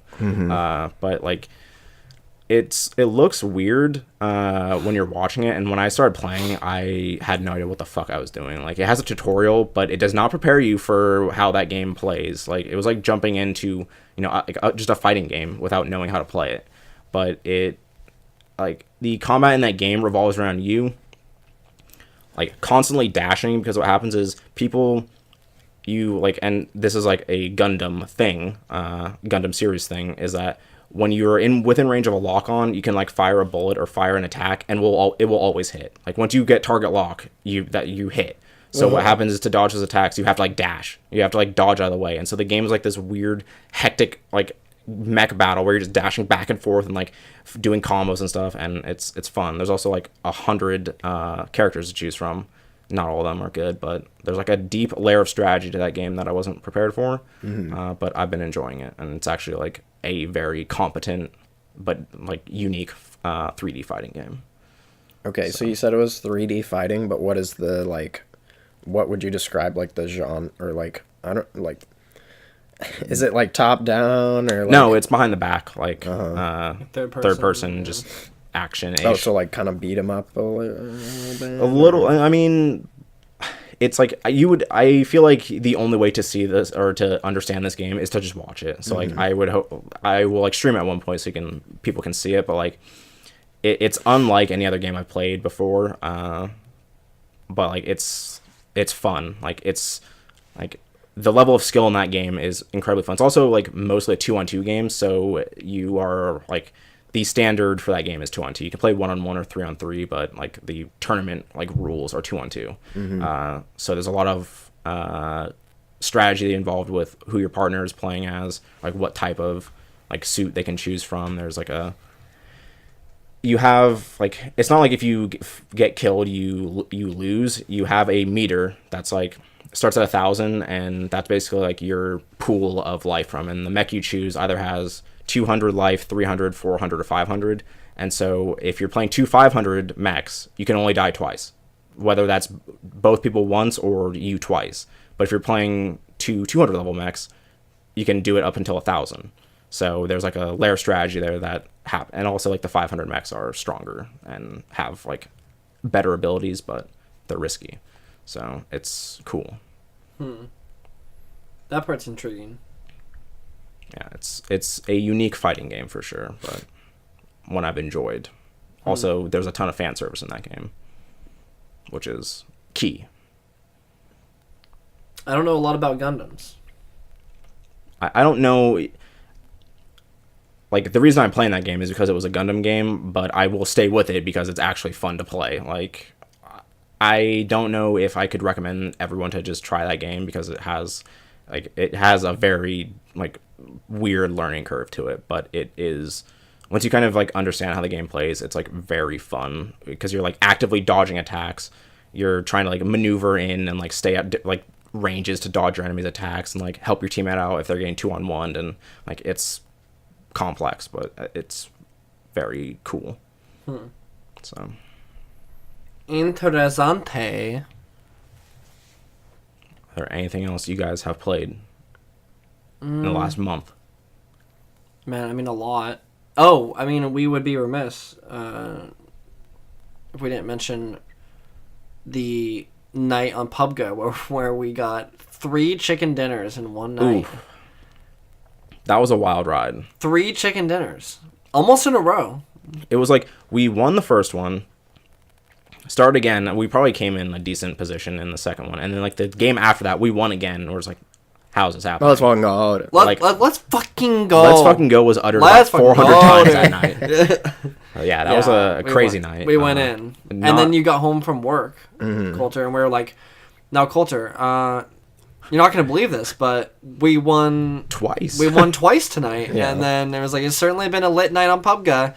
And then it's like, you try and play a little bit? And then and then you got on. And I think we must have played probably like 1 or 2 matches, and we did aight. And then we won another one. Yeah, that was crazy. We're multi another. So you were there for one of them. I think you were working, I think. So, yeah. I mean, I missed out. Yeah, I'm but... lit. It wouldn't have... It's okay. It might not have happened if I was there. So. I don't know about that. Well, I mean, it's a different timeline. We all contributed. It was a butterfly effect, so it probably wouldn't have happened because we would. The situation would be different. So that's or we could have won. Or we could have won more. Yeah, you never know. But yeah, that was. I mean, we've talked about PUBG probably more than any other game on this podcast. Almost every single podcast. Yeah, I mean, it's just because it's that kind of game. I do think it's worthwhile to state that the first match that we won, we had dropped in on the military base, which is basically a death trap if you jump on there, and it's just like, well, I'm going to jump on the military base because you want to have fun and kill some people at the start, and then you die and get done. We stayed on that base the entire time and won in that zone, and that was an experience that I was not expecting to have playing that. That was probably one of the craziest matches we've had because actually the second one that you guys had was probably one of the wildest finishes to a match I've ever seen. It was when you were in one of those basic ass houses like that has the garage and the staircase going up, and you guys were waiting in that office because you knew that people were coming in, and then you ran out and you had like a John Wick style duel with people in the garage and killed like 4 people. That was really fun because we were playing with another friend of ours, Colin, and Colin and I were hiding in this like tiny office room, and we're like, they don't know we're in here, so let's just stay in this room. We can hear people. And the circle was encroaching on the house, but it was right in your perfect spot. It was tiny. We heard people in the building. Inside the building we were in, but not in the room. They're above us. And then we hear like a car pull up. It flies in and just drives into the garage, and they're just in there at the bottom floor. And we're like, okay, if we just wait, they're going to have to fight each other eventually. And they start having a shootout in there. Colin and I are just sitting there. I have a shotgun just pointed at the door. I'm just like, if someone comes in here, we have to take them down, otherwise we're done. Some guy is in a gunfight, opens the door and walks in and just gets obliterated by us. Like, he was probably shooting, and then he's like, fuck, I need to get out of here. And he like ran in to like heal or like to reload, and then like he just gets ambushed instantly. And then at the point our cover was blown, and we were just dueling it out in there. And it was, but then there was like, they were throwing Molotovs and grenades like into that office, so you were like in the corner, like trying to take cover but aim at the doorway in case someone went in. There was like explosions. There was multiple times where someone had thrown a grenade, and it's kind of hard to tell if the windows breaking were either in our office that we were hiding in, or in the building or in the room above us. They were all in the one above us, but like we could just hear the grenade fly in, rattle around on the floor, and blow up above us. It was just a nightmare, and that whole sequence had probably like 10 people left. The entire fighting took place inside this tiny 2-story building. And it was a magical. And then you like bust out through the door and just like fucking gun the people down in the garage. That was a wild ride. Mr. Toad's Wild Ride. That game continues to be fun. I haven't played it quite as much lately. There was a couple nights where I was like, I'm just gonna hop on and play a single player match. And those haven't gone great for me. I did get a fun clip of me playing. Cold, I think you've seen it, but like, and Dane maybe, where I drop in and some guy is just talking. Like, he drops next to me and just starts talking. He's like, "Excuse me, I'm coming into your house. I like, don't shoot. I'm friendly." And like, I just need to get a gun. Yeah, he's like, "I'm just trying to get a gun." And I was like, "Well, first of all, don't say that because once you have dangerous. A gun, he's like, "I'm friendly." I was like, "No, you're not. No one's friendly in this game, man. Son, what are you doing?" And then get out of my house. He's like, "Don't shoot me." And then if you watch the clip, you can see where I'm aiming directly at him. Your gun is pointed at his head. I shoot him in the head, and as he dies immediately. He has nothing on him. I feel bad killing him that way, but the world is tough, and you gotta do what you gotta do. And as I walk past him, his final words to me are just, "Okay." And then he just, and then like you shoot him, he's like, "Oh." Yeah. And then you just start walking away. He's like, "Okay." It's just so you can just see I haven't seen this. You could hear the sadness in his voice. And what? I want to see this. I still love. I mean, that reminds me. There was a game that we were playing where me and Colin were playing, and our car flipped. I'm sure because I was probably driving, and the car flipped, or our bike flipped, or something. And then no, what it was is we were fighting some guy. We landed at not the Weasley's house, but it was like one of those like little outcroppings that we landed at. I forget what it was. But then we were having a gunfight, and we all had pistols. And then, of course, we all ran out of ammo because we were just taking pot shots at each other, and no one had ammo. So the guy just turned around and started running. And so Colin and I are on the voice chat, and it's mostly me. I'm just like, "Hey, you motherfucker, like, come back here. Like, where do you think you're going?" And so we're literally sprinting. We have, like, no equipment. We literally have nothing. We're just, like, running, like, with our fists, like, across the field. And He's making a beeline. Oh no, it was the house, like the little complex where there's like the big house on the hill, and then on the bottom there's all those little tiny ones, and then like across the hill there's another one where there's usually a car, sort of near Pachinki, and so he's running like the opposite direction towards the other outcropping, and there's a buggy, and so I'm just chasing him, and he gets in the buggy, and I get on the back of his buggy. And I'm driving away from Colin, and so Colin and I are like, we're in the party, and I'm just like, no, this guy's just driving like the buggy going, like, I don't know where the hell this guy is going. And so I'm sitting on the back of his buggy with nothing, I can't do anything. And so I'm just talking to him, and he's like, so what's up, man? Like, how's your day going? And then I'm like, oh, it's pretty good. Like, had work earlier, and just playing some PUBG. He's like, oh, that's cool. Like, what do you do for work? And like, we're literally like having like a casual conversation, and then I'm like, dude, my friend's like all the way back there, like we're outside of the circle, and I'm like, he's gonna die. Like, do you think you could find a car? He's like, yeah, I got you. I'm like, and he was being so kind, and I was like, we can go to like Pachinki. I'm sure there'll be like a car over there. And he's like, oh yeah, that's a good idea. So he's like, I'm like, so yeah, like do you play this game a lot, or like having the most casual conversation? And then he's like, oh, dude, I see a Jeep. And so he like pulls off the road and like pulls over to the Jeep, and he's like, do you want me to like should we both get in, like whatever? And I'm like, oh, and I'm like, no, like I'll just take it and like go pick up my friend. He's like, all right, man, I'll see you later. All right, and then I get out and I'm like, all right, thanks for the ride, dude. And he just drives off. He's like, yeah, no problem. And it's like fading off like on the mic. He's just like, yeah, all right, no problem, man. And he's just going off. And so then I'm like, Colin, I'm coming back, like. This kind stranger gave me a ride at this Jeep, and then I drove all the way back outside the circle to pick up Colin, and then go all the way back into the circle. It was like the funniest thing that's probably ever happened on that game. It was great. The casual conversation, like, oh, what's up, man? Like, how's it going? Well, we're just driving like through the countryside. In PUBG, yeah, for sure. Like he was like the nicest like stranger. Immediately call you a bunch of racial slurs and then just run you over, because that's clear. It's because of those new community guidelines. He was actually extreme. Like he literally like pulled up slowly, and then I got out of the car, and he was like, "All right, man, like you good?" I was waiting. I was waiting for the part where you both jump out and shoot each other in the head. but we didn't have any. No one had ammo because we always shot each other, and no one had anything. Would you have killed him if you had a gun? No, actually, I want to say 100. I want to say 100%, but probably not, because he was actually really nice, and like he drove. Mm-hmm. He literally drove like he was like, oh, I need to like go to Pachinki or whatever, but he drove like the complete like opposite direction to go get that car, and then he dropped me off, and he's like, all right, go get your friend, man, or whatever. That's an incredible experience. Like, this is just the most like that'll never happen again on PUBG. It was pretty great. You saying that made me think, like, what if there's somehow a mode where, like, there could be saviors that, like, go around trying to, like, help people somehow? Like, added to the game? How would that work? I definitely have not developed this idea at all, but, like, the idea of something like that happening is, like, an interesting idea. Because it's all just every man for himself. One of the things that, like, that reminded me of was people kind of talking about how, like, it would be cool if there was a mode, either if this was from the start or if they added this in, where the squad modes, or if you're in duos, like if it was still at the end of the game, only one person can survive.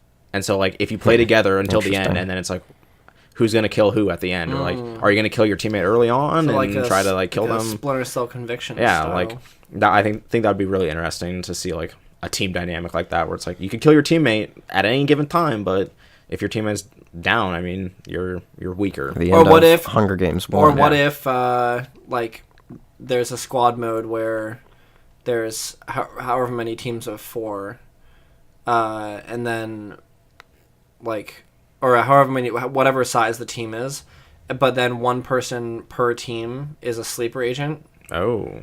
And you have to like, they have like their own specific objective or something like that. Like they cool. Maybe like it'd be the mole. Yeah. You ever see that show? Yeah. What if you have your teams, and each person on the team is also a mole, but all those moles are on the same team, right? So they have to try to win by killing their teammates. Right. That'd be, Yeah. Like PlayerUnknown's Battlegrounds. Listen up.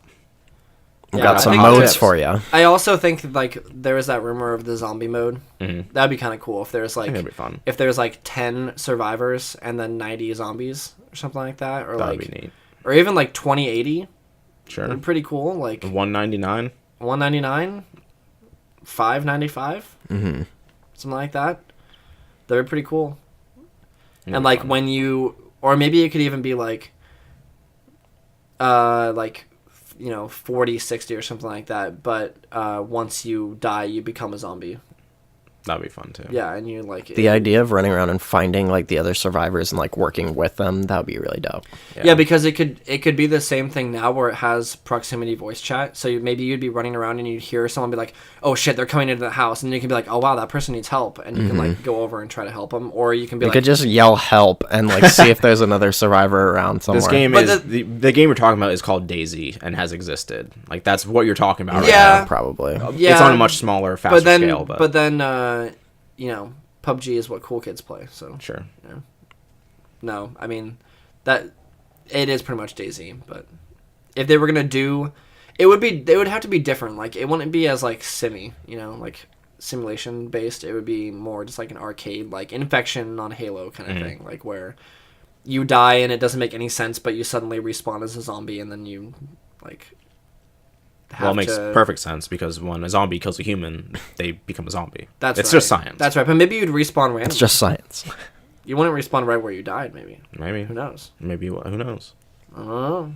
Speaking of zombies, we also played Left 4 Dead 2 the other night. Let's fucking go. Let's go, dude. Fucking great game. Dude, that game is fire. The matchmaking was a little iffy when we tried to play against people. They need to just update that to like have a party system with quick match. Yeah, it was kind of did we end up playing a multiplayer game? No. Oh no, we didn't. Yeah, it might have just been because it's so late. Yeah, it was so late at night or something like that. But yeah, it was like midnight or so, like 11 or something. Yeah, but we're also on the West Coast, so like you'd think it's much later on the East Coast at that time of night. But yeah, that was fun. We played a couple, just like not single player, but co-op campaign modes. That game's still fun and holds up quite well. I do wish we had played multiplayer because I think that is a more fun version. Although playing that game on like expert or whatever is still exciting. But, yeah, I do like the multiplayer in it. Playing that game, I was surprised at, like I guess it's very well optimized. Yeah, I hate myself. I hadn't played that game. I don't think any of us had played that game in a long time until recently. It had been a long time, but then when I picked it up, it was sort of like what I was saying with Kingdom Hearts, where it's just a nice pair of shoes. You just slip right in. Your shoe comes back. Your foot just slips right in. You're like, oh fuck yeah! Like this insole is so nice, like it's so comfy. I say that every time I put on a pair of shoes. Yeah, like there's just something so right about it. And I also forgot that we played that game a lot. Like we all played that game a lot, I think, and Left 4 Dead 1, hundreds of hours, I think. I would agree with that. Like a long time, because when I picked up that game, it was like I had never stopped playing really. Like I remember it instantly. Like it was like muscle memory. I was like, okay, like gotta get used to shoving again. Yeah. Gotta get used to like, like knowing the bullet spread of the weapons. I was just fucking cruising through those levels. Like I was going in, man. I know exactly where to go. That's the thing. Back of my hand. That's the thing. Like there was one part on was it Death Toll? There was a part where I was like, wait, how the fuck do I get out of this warehouse? And I was a little confused. But other than that, like every map we were playing, I was just like, just going left and right, like weaving through doors and shit, and like I just knew exactly where to go, and it felt good. Some of the old classic gimmicks where you shut the safe room door on your teammates and block them out. Classic stuff. Friendly fire, disturbing the witch on purpose. Yeah, all those classic gameplay moments. I do again. Shooting a car alarm. That's the best. That's the best thing to do when you're in the safe room. You're like, I'm gonna make it to the safe room. My teammates aren't because I'm gonna kill them all if I shoot. I just love like there is a moment when we were playing where like I think it was Colin like activated a car alarm. Colin did all these things. He activated a car alarm or something. He's like, well, it wasn't me. And then I was like, well, literally just said on the screen.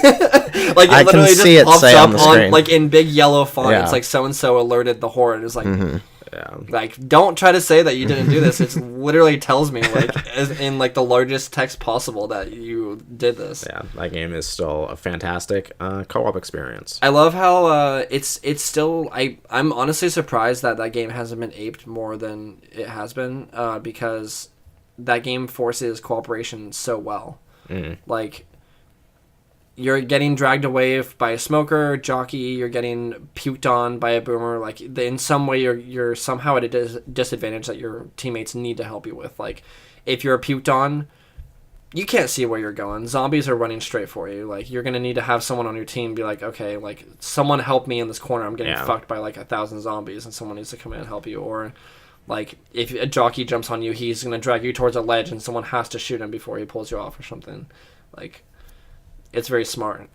Yeah, I think the system of zombies running at you and slowing you down, and you like being able to shove them off with your melee and get like a better shot or just run is like super innovative, and I don't know of another game that does something exactly like that. There might be one, but I have not seen or played a game that is like a Left 4 Dead clone. Like, that's what I mean. That's what I was saying. Like I'm happened. very, very surprised that people haven't done that, because a lot of those things are like that game plays as if it released today. Like, and it came out in 2000, like what, 8?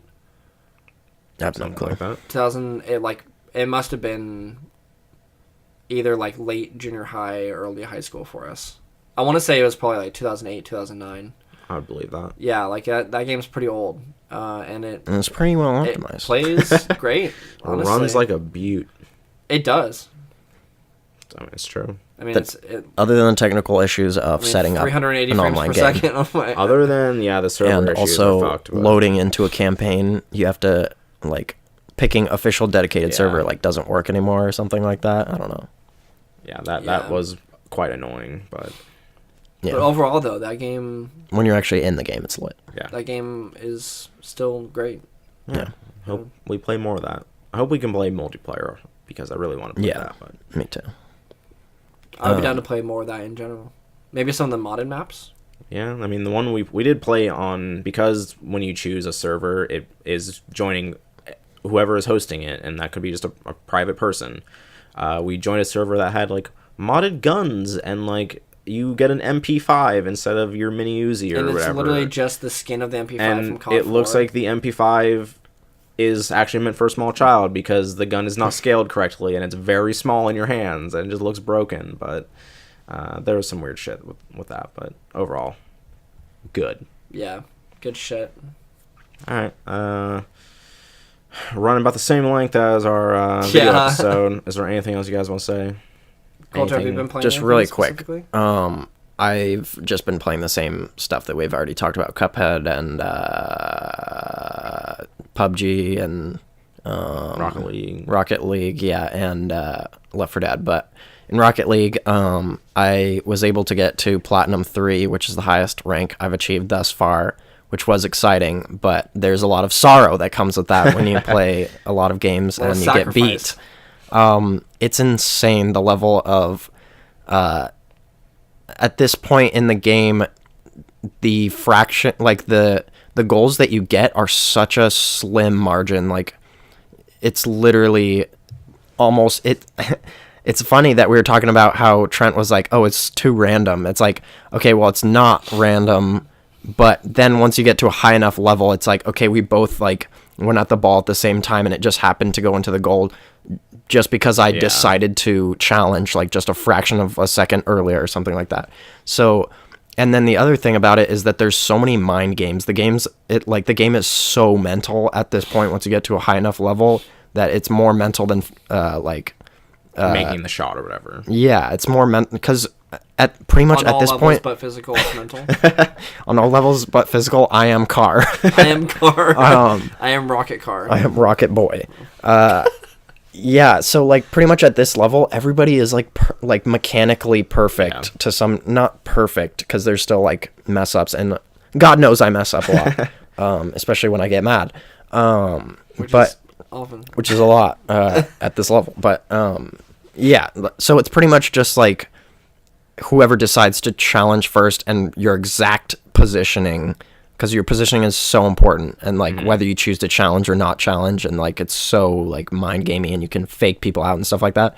So yeah, I'm definitely still very interested in the game, and I think it's possible for me to get to Diamond, which would be insane because there's only, after that it's like Diamond 1, 2, 3, then Challenger, or not challenger. That's the old system. Champion 1, 2, 3, and then grand champion is the highest rank. So an upper echelon of skill. Yeah, once I get to diamond, I am literally MLG. No. We were playing the other night. We didn't have the best of runs playing. I think we might have been a little out of practice or maybe Although, out to of my league. knowledge, yeah, you didn't get a demotion when we played, did you? I did get like 1 or 2 like kind of not full the rank down, but division down, yeah. But I feel upset that at the end of that, they ranked me at Gold 1, which I'm not an expert Rocket League player, but I was holding my own against Gold 3. Like, we played Gold 3 and Platinum level players that entire time. Platinums, and the game had the audacity to rank me at Gold 1. And it was a soft reset, so I don't know what your rank was at before. It probably was like, gold-ish. Something. Yeah, it might have been Gold 2 or 3, so you might... I feel like you were placed down. It upset me. Granted, we didn't win all those games, yeah. but I played competently, and I feel like it under-ranked me, but... You were slighted. Yeah. Just gives me a reason to climb the ladder. Mm-hmm. I just got... this is inside baseball for Rocket League people, but I just got the import boost from the new accelerator crate, and it looks lit AF. I also got a painted skin for the Dominus. I've been using the Dominus. That one looks lit. I might have to buy a key because One key. I need some sick cars. You can get keys now for free, right? I haven't got one. Yeah, it's not like that. I realized apparently, so the decryptors you can only get from events that they haven't started yet. So they're going to have events where you win the decryptors for participating in. Are those not just decryptors for... Do they unlock every crate, or are they specifically for that event? It's probably a specific crate. There are specific crates, but you can use them to unlock any crate, apparently. But it is not tradable, which is not really... It doesn't really matter. Like, we don't participate in the trading market personally, but a lot of people are like annoyed by that. But it would just completely destroy the trading market that's going on right now if they did like free keys. So I don't really care about that, but yeah. I don't really want to get into it because we're running pretty long here, but I have played a decent amount of the Star Wars Battlefront 2 beta. I played only the beta for Battlefront 1, but from what I've played of this one, it seems like an improvement. There's not a whole lot in the beta. There's one map, one game mode. Well, there's the Galactic, or like there's the Conquest, and then there's like a smaller one where you have a smaller objective. There's like the Strike objective one, and there's also a Starfighter thing, but quite frankly... I didn't play the dogfight. The Starship controls in that game are fucking abysmal. Like, I don't know how DICE managed to... Granted, the controls for like the jets in Battlefield 1 and the planes in Battlefield 1 are not the most intuitive thing, and it's hard to learn how to fly those. I've spent time learning how to fly those.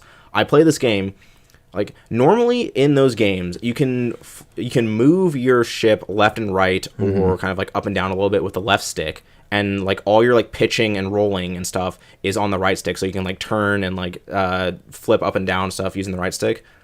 Pitch and yaw. Yes, for some reason unknown to me, they have separated both those actions and put them on each stick. So now the left stick lets you like rotate, the right stick lets you like, it's so fucking backwards. Like, I can't wrap my head. You can't change the controls? No, you cannot change the sticks to a normal stick. Like, you cannot. I just want it to say like Battlefield flight, and that's it. But like I have tried flying the ships in that game multiple times. I just crash like every single time because I can't, like, you can't like angle yourself. It's so like hard. It's bad. Like, every ship rotation control is on one stick, and it, like, you can't they're on separate sticks now. It's just fucking like, it's awful. Like, you can't fly like that.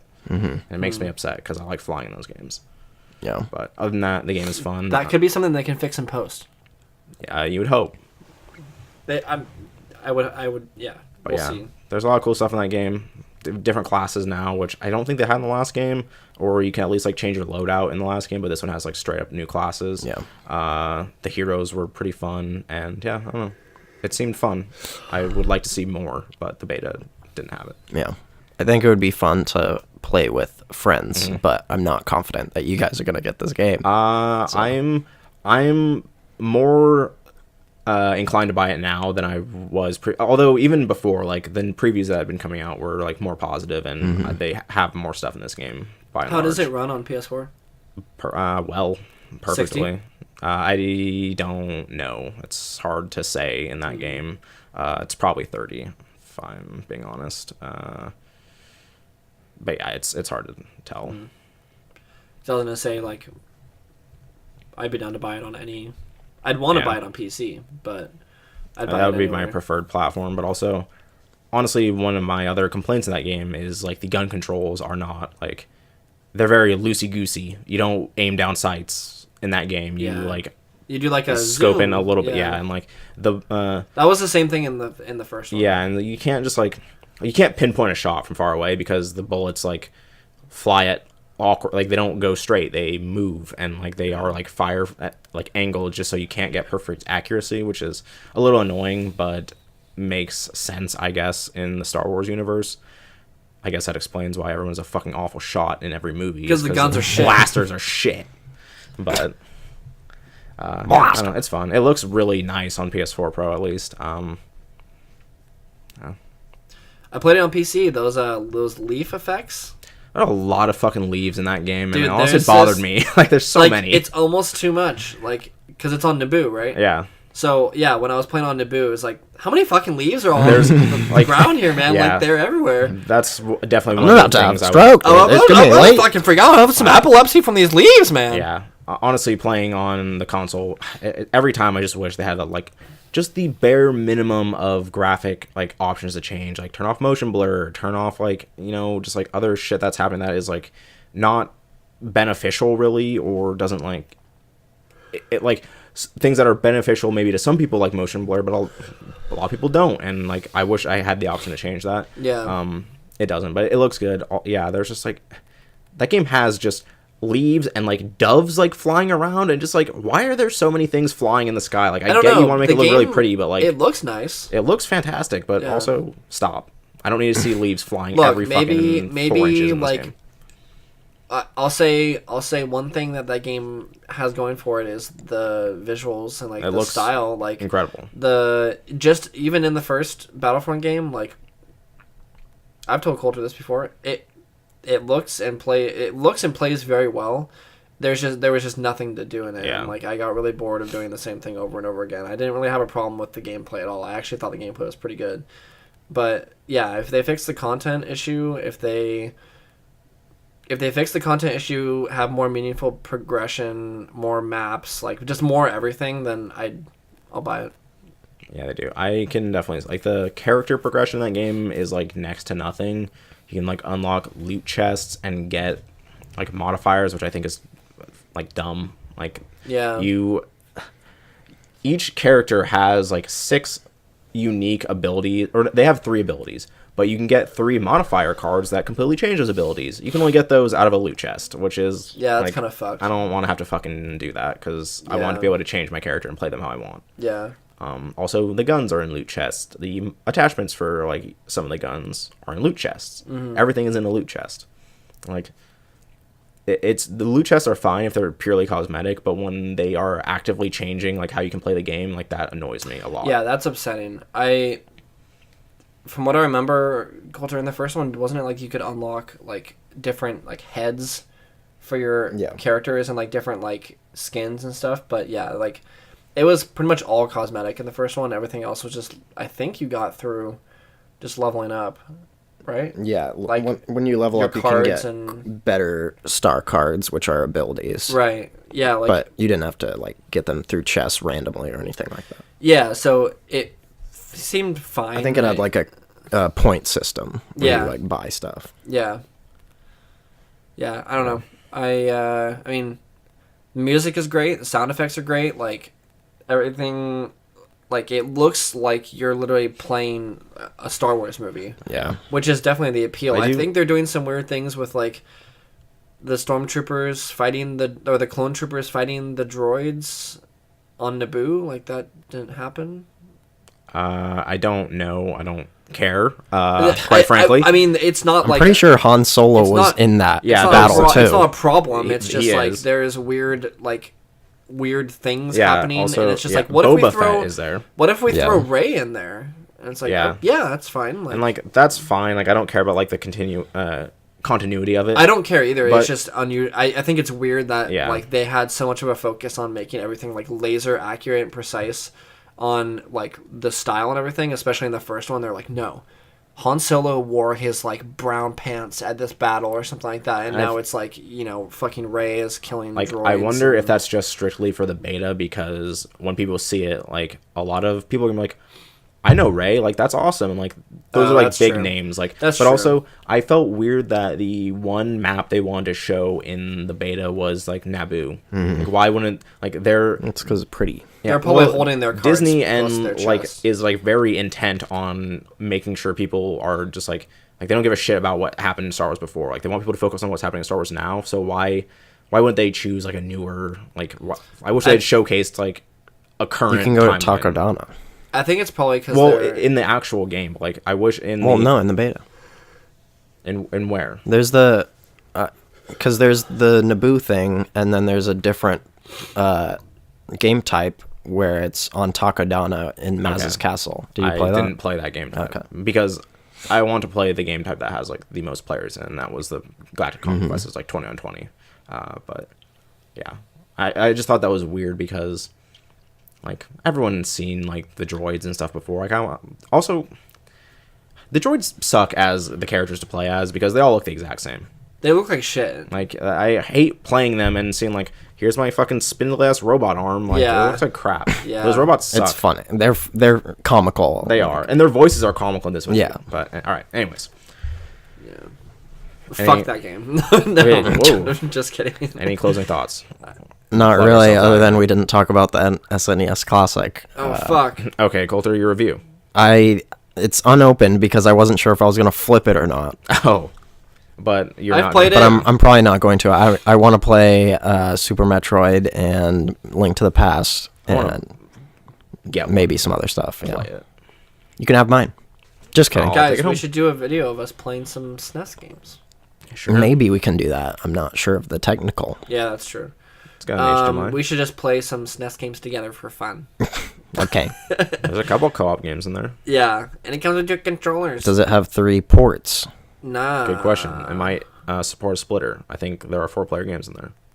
It actually might, but I don't know for not sure. natively. I don't know for sure. Don't take my word for it. I'm not sure, but I've played mine, and it's quite fun. I've played Super Mario World. I've played Street Fighter. I started Super Metroid for like 10 minutes, but it's pretty cool. What else did I play? Final Fantasy. Yeah, Final Fantasy very briefly, just really to see what it looked like on the TV. I haven't really like played anything for very. The longest thing I played was probably Super Mario World for like half an hour, 45 minutes, something like that. I mean, pretty classic Mario gameplay. That's probably the best that gameplay will ever be, or it has ever been that I've played. I didn't really like the aesthetic of new Super Mario Bros. On the DS and everything, so I'm bored with that look Yeah. of Mario. Like, I like it for the 3D ones, but Yeah, the Like 3D that, ones are like- good. Yeah, New the- Super Mario Bros. While they sell so much, I think they're not. They're nothing new at all. no, they're not. And like that gameplay is fine, but like it's literally all it is just aping this game, Super Mario World, or like Super Mario World 3 or whatever, like everyone's favorite is. Yeah, that game is really fun. Yeah, it's hard And to beat. It's actually really good. a genuine classic. Yeah, and so like, you know, those aren't my favorite games ever. Like, I don't get off on playing only platformer games all the time, but Nor should you. but that game is actually really fun, and there's something classic about there's just something very pure about taking my gaming habits back to their roots, which aren't really my roots because I never played that game when it was out. But there's something very like just pure about it. I'm ready to start my gaming education, my retro gaming education. Yeah, I mean it's. Well, I never honestly- played. I haven't played any of these games except Donkey Kong Country. Dude, Link to the Past Sorry. is pretty fun. I haven't beaten it. I've played a decent amount of that game. It's quite good. It's pretty fun. I'm excited to play Earthbound, Secret of Mana. I'm gonna play through Final Fantasy Mana. 3 on there because Mana. because I feel like I wanted to play Final Fantasy VI anyway, but I'll play it on the SNES and it'll feel cooler. No, that reminds me, actually, the reason that I thought that this might support 4 players, I think it does support more. I don't know how like the technical aspects of that work, but Secret of Mana is a 3-player game, actually, 3-player co-op game. Just throwing that out there. We'll play all that. Thought you guys should know that. Are you okay? No, I had a stroke. Guys, is that the end of our spooktacular? Yes. Yeah. Overall, though, I will say that... Guys, was that enough content, or...? No. All I want to say is... We basically had 2 episodes. For the SNES Classic, I think if you can get your hands on one, you should get it because it's youthful fun. Yeah. Honestly, okay, I was like, please end it. I really want to... Last thing. I want to import a Super Famicom because fuck off, they mate. look fucking sick. These ones... Honestly, I think they look pretty ugly. They have bad color schemes. I hate the fucking dumbass purple shit. The Famicom is like whitish, has like green, red, and like blue and yellow buttons on it, and it looks way Just like my nicer. 3DS. Interesting how different they are. Yeah, it's weird. It looks really... The colors on it look cool, but yeah. All right. Lit. Let's get out of here. I, once again, am Jordan Miller. You can find me on the internet at The Killamilla. You can find my Tumblr anime blog, Tenzo-Taicho. Twitch, also The Killamilla, if you want to see me or Not So Subtle stream. You can find Not So Subtle itself at It's Not So Subtle on Twitch, Twitter, Everything. Instagram, Facebook. It's Not So Subtle. If you want to send us comments, questions, critiques, disagreements, any sort of response whatsoever is appreciated. You can send that to itsnotsosubtle@gmail.com. Colter, Lit. where can people find you? Find me at Coulter Potter on Twitter and Instagram. Okay. Dane, where can people find you? You know what's up, boys and goyles and everything in between. Lane to Point, Twitter, Instagram, any other social media that you can think of. Snapchat. I don't really use Snapchat. And of course, Pornhub. Yeah. Find me on Pornhub. It's not at Lane to Point, but you can find me. Just do some research. Not that username, but Yeah, you'll find it. Just I don't know. just what? Use your head.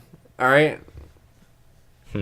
Just type in what fetish you think he likes, and then you'll find him soon. Just type in my favorite fetish. It's glasses down porn. It's 4-eyed porn. Thank you. Guys, we're back. And we're here to stay. Guys, we're back for season 2, and every episode I'm going to wear my glasses like this. This is my last time on this podcast. Goodbye, guys. Me and Jordan are forming a new podcast, and it's called That's So Kermy. All right, guys. Thanks for listening to these comeback episodes. We'll be providing more content in the coming weeks, so please stay tuned. Don't call it a comeback. Say it. Also, make sure to watch Predator! We're going to be right. watching Predator. We do wacky films, guys. That's another thing. Yeah, But really quickly, basically, every week we pull a random movie that we have listed on our website and pinned on Twitter from a hat. It's not a hat. It's not a hat, it's a bag, sorry. We pull just, honestly, a random movie, it could be anything, from a certain list. We pull it out, and the following podcast, or before the following podcast, we will have watched it, and we'll have our opinions ready. So if you want to follow along, or if you're just curious about what kind of movies we may be watching, see if you've seen any of them, check out notsosubtle.com or Twitter. And it'll be the pinned tweet. Yeah. This week, or next week, we will have watched Predator, the original Predator film. If you want to have a closer relationship to us, as most people do, watch that film, and you'll be following along with us when we. Or maybe give our you're thoughts. a normal human and you've already seen it when we haven't. Maybe. knows? Maybe if you're like 5 years old, which is like not that old, but like maybe I don't know. Pretty fucking old. All right, thanks for listening, guys. Sup?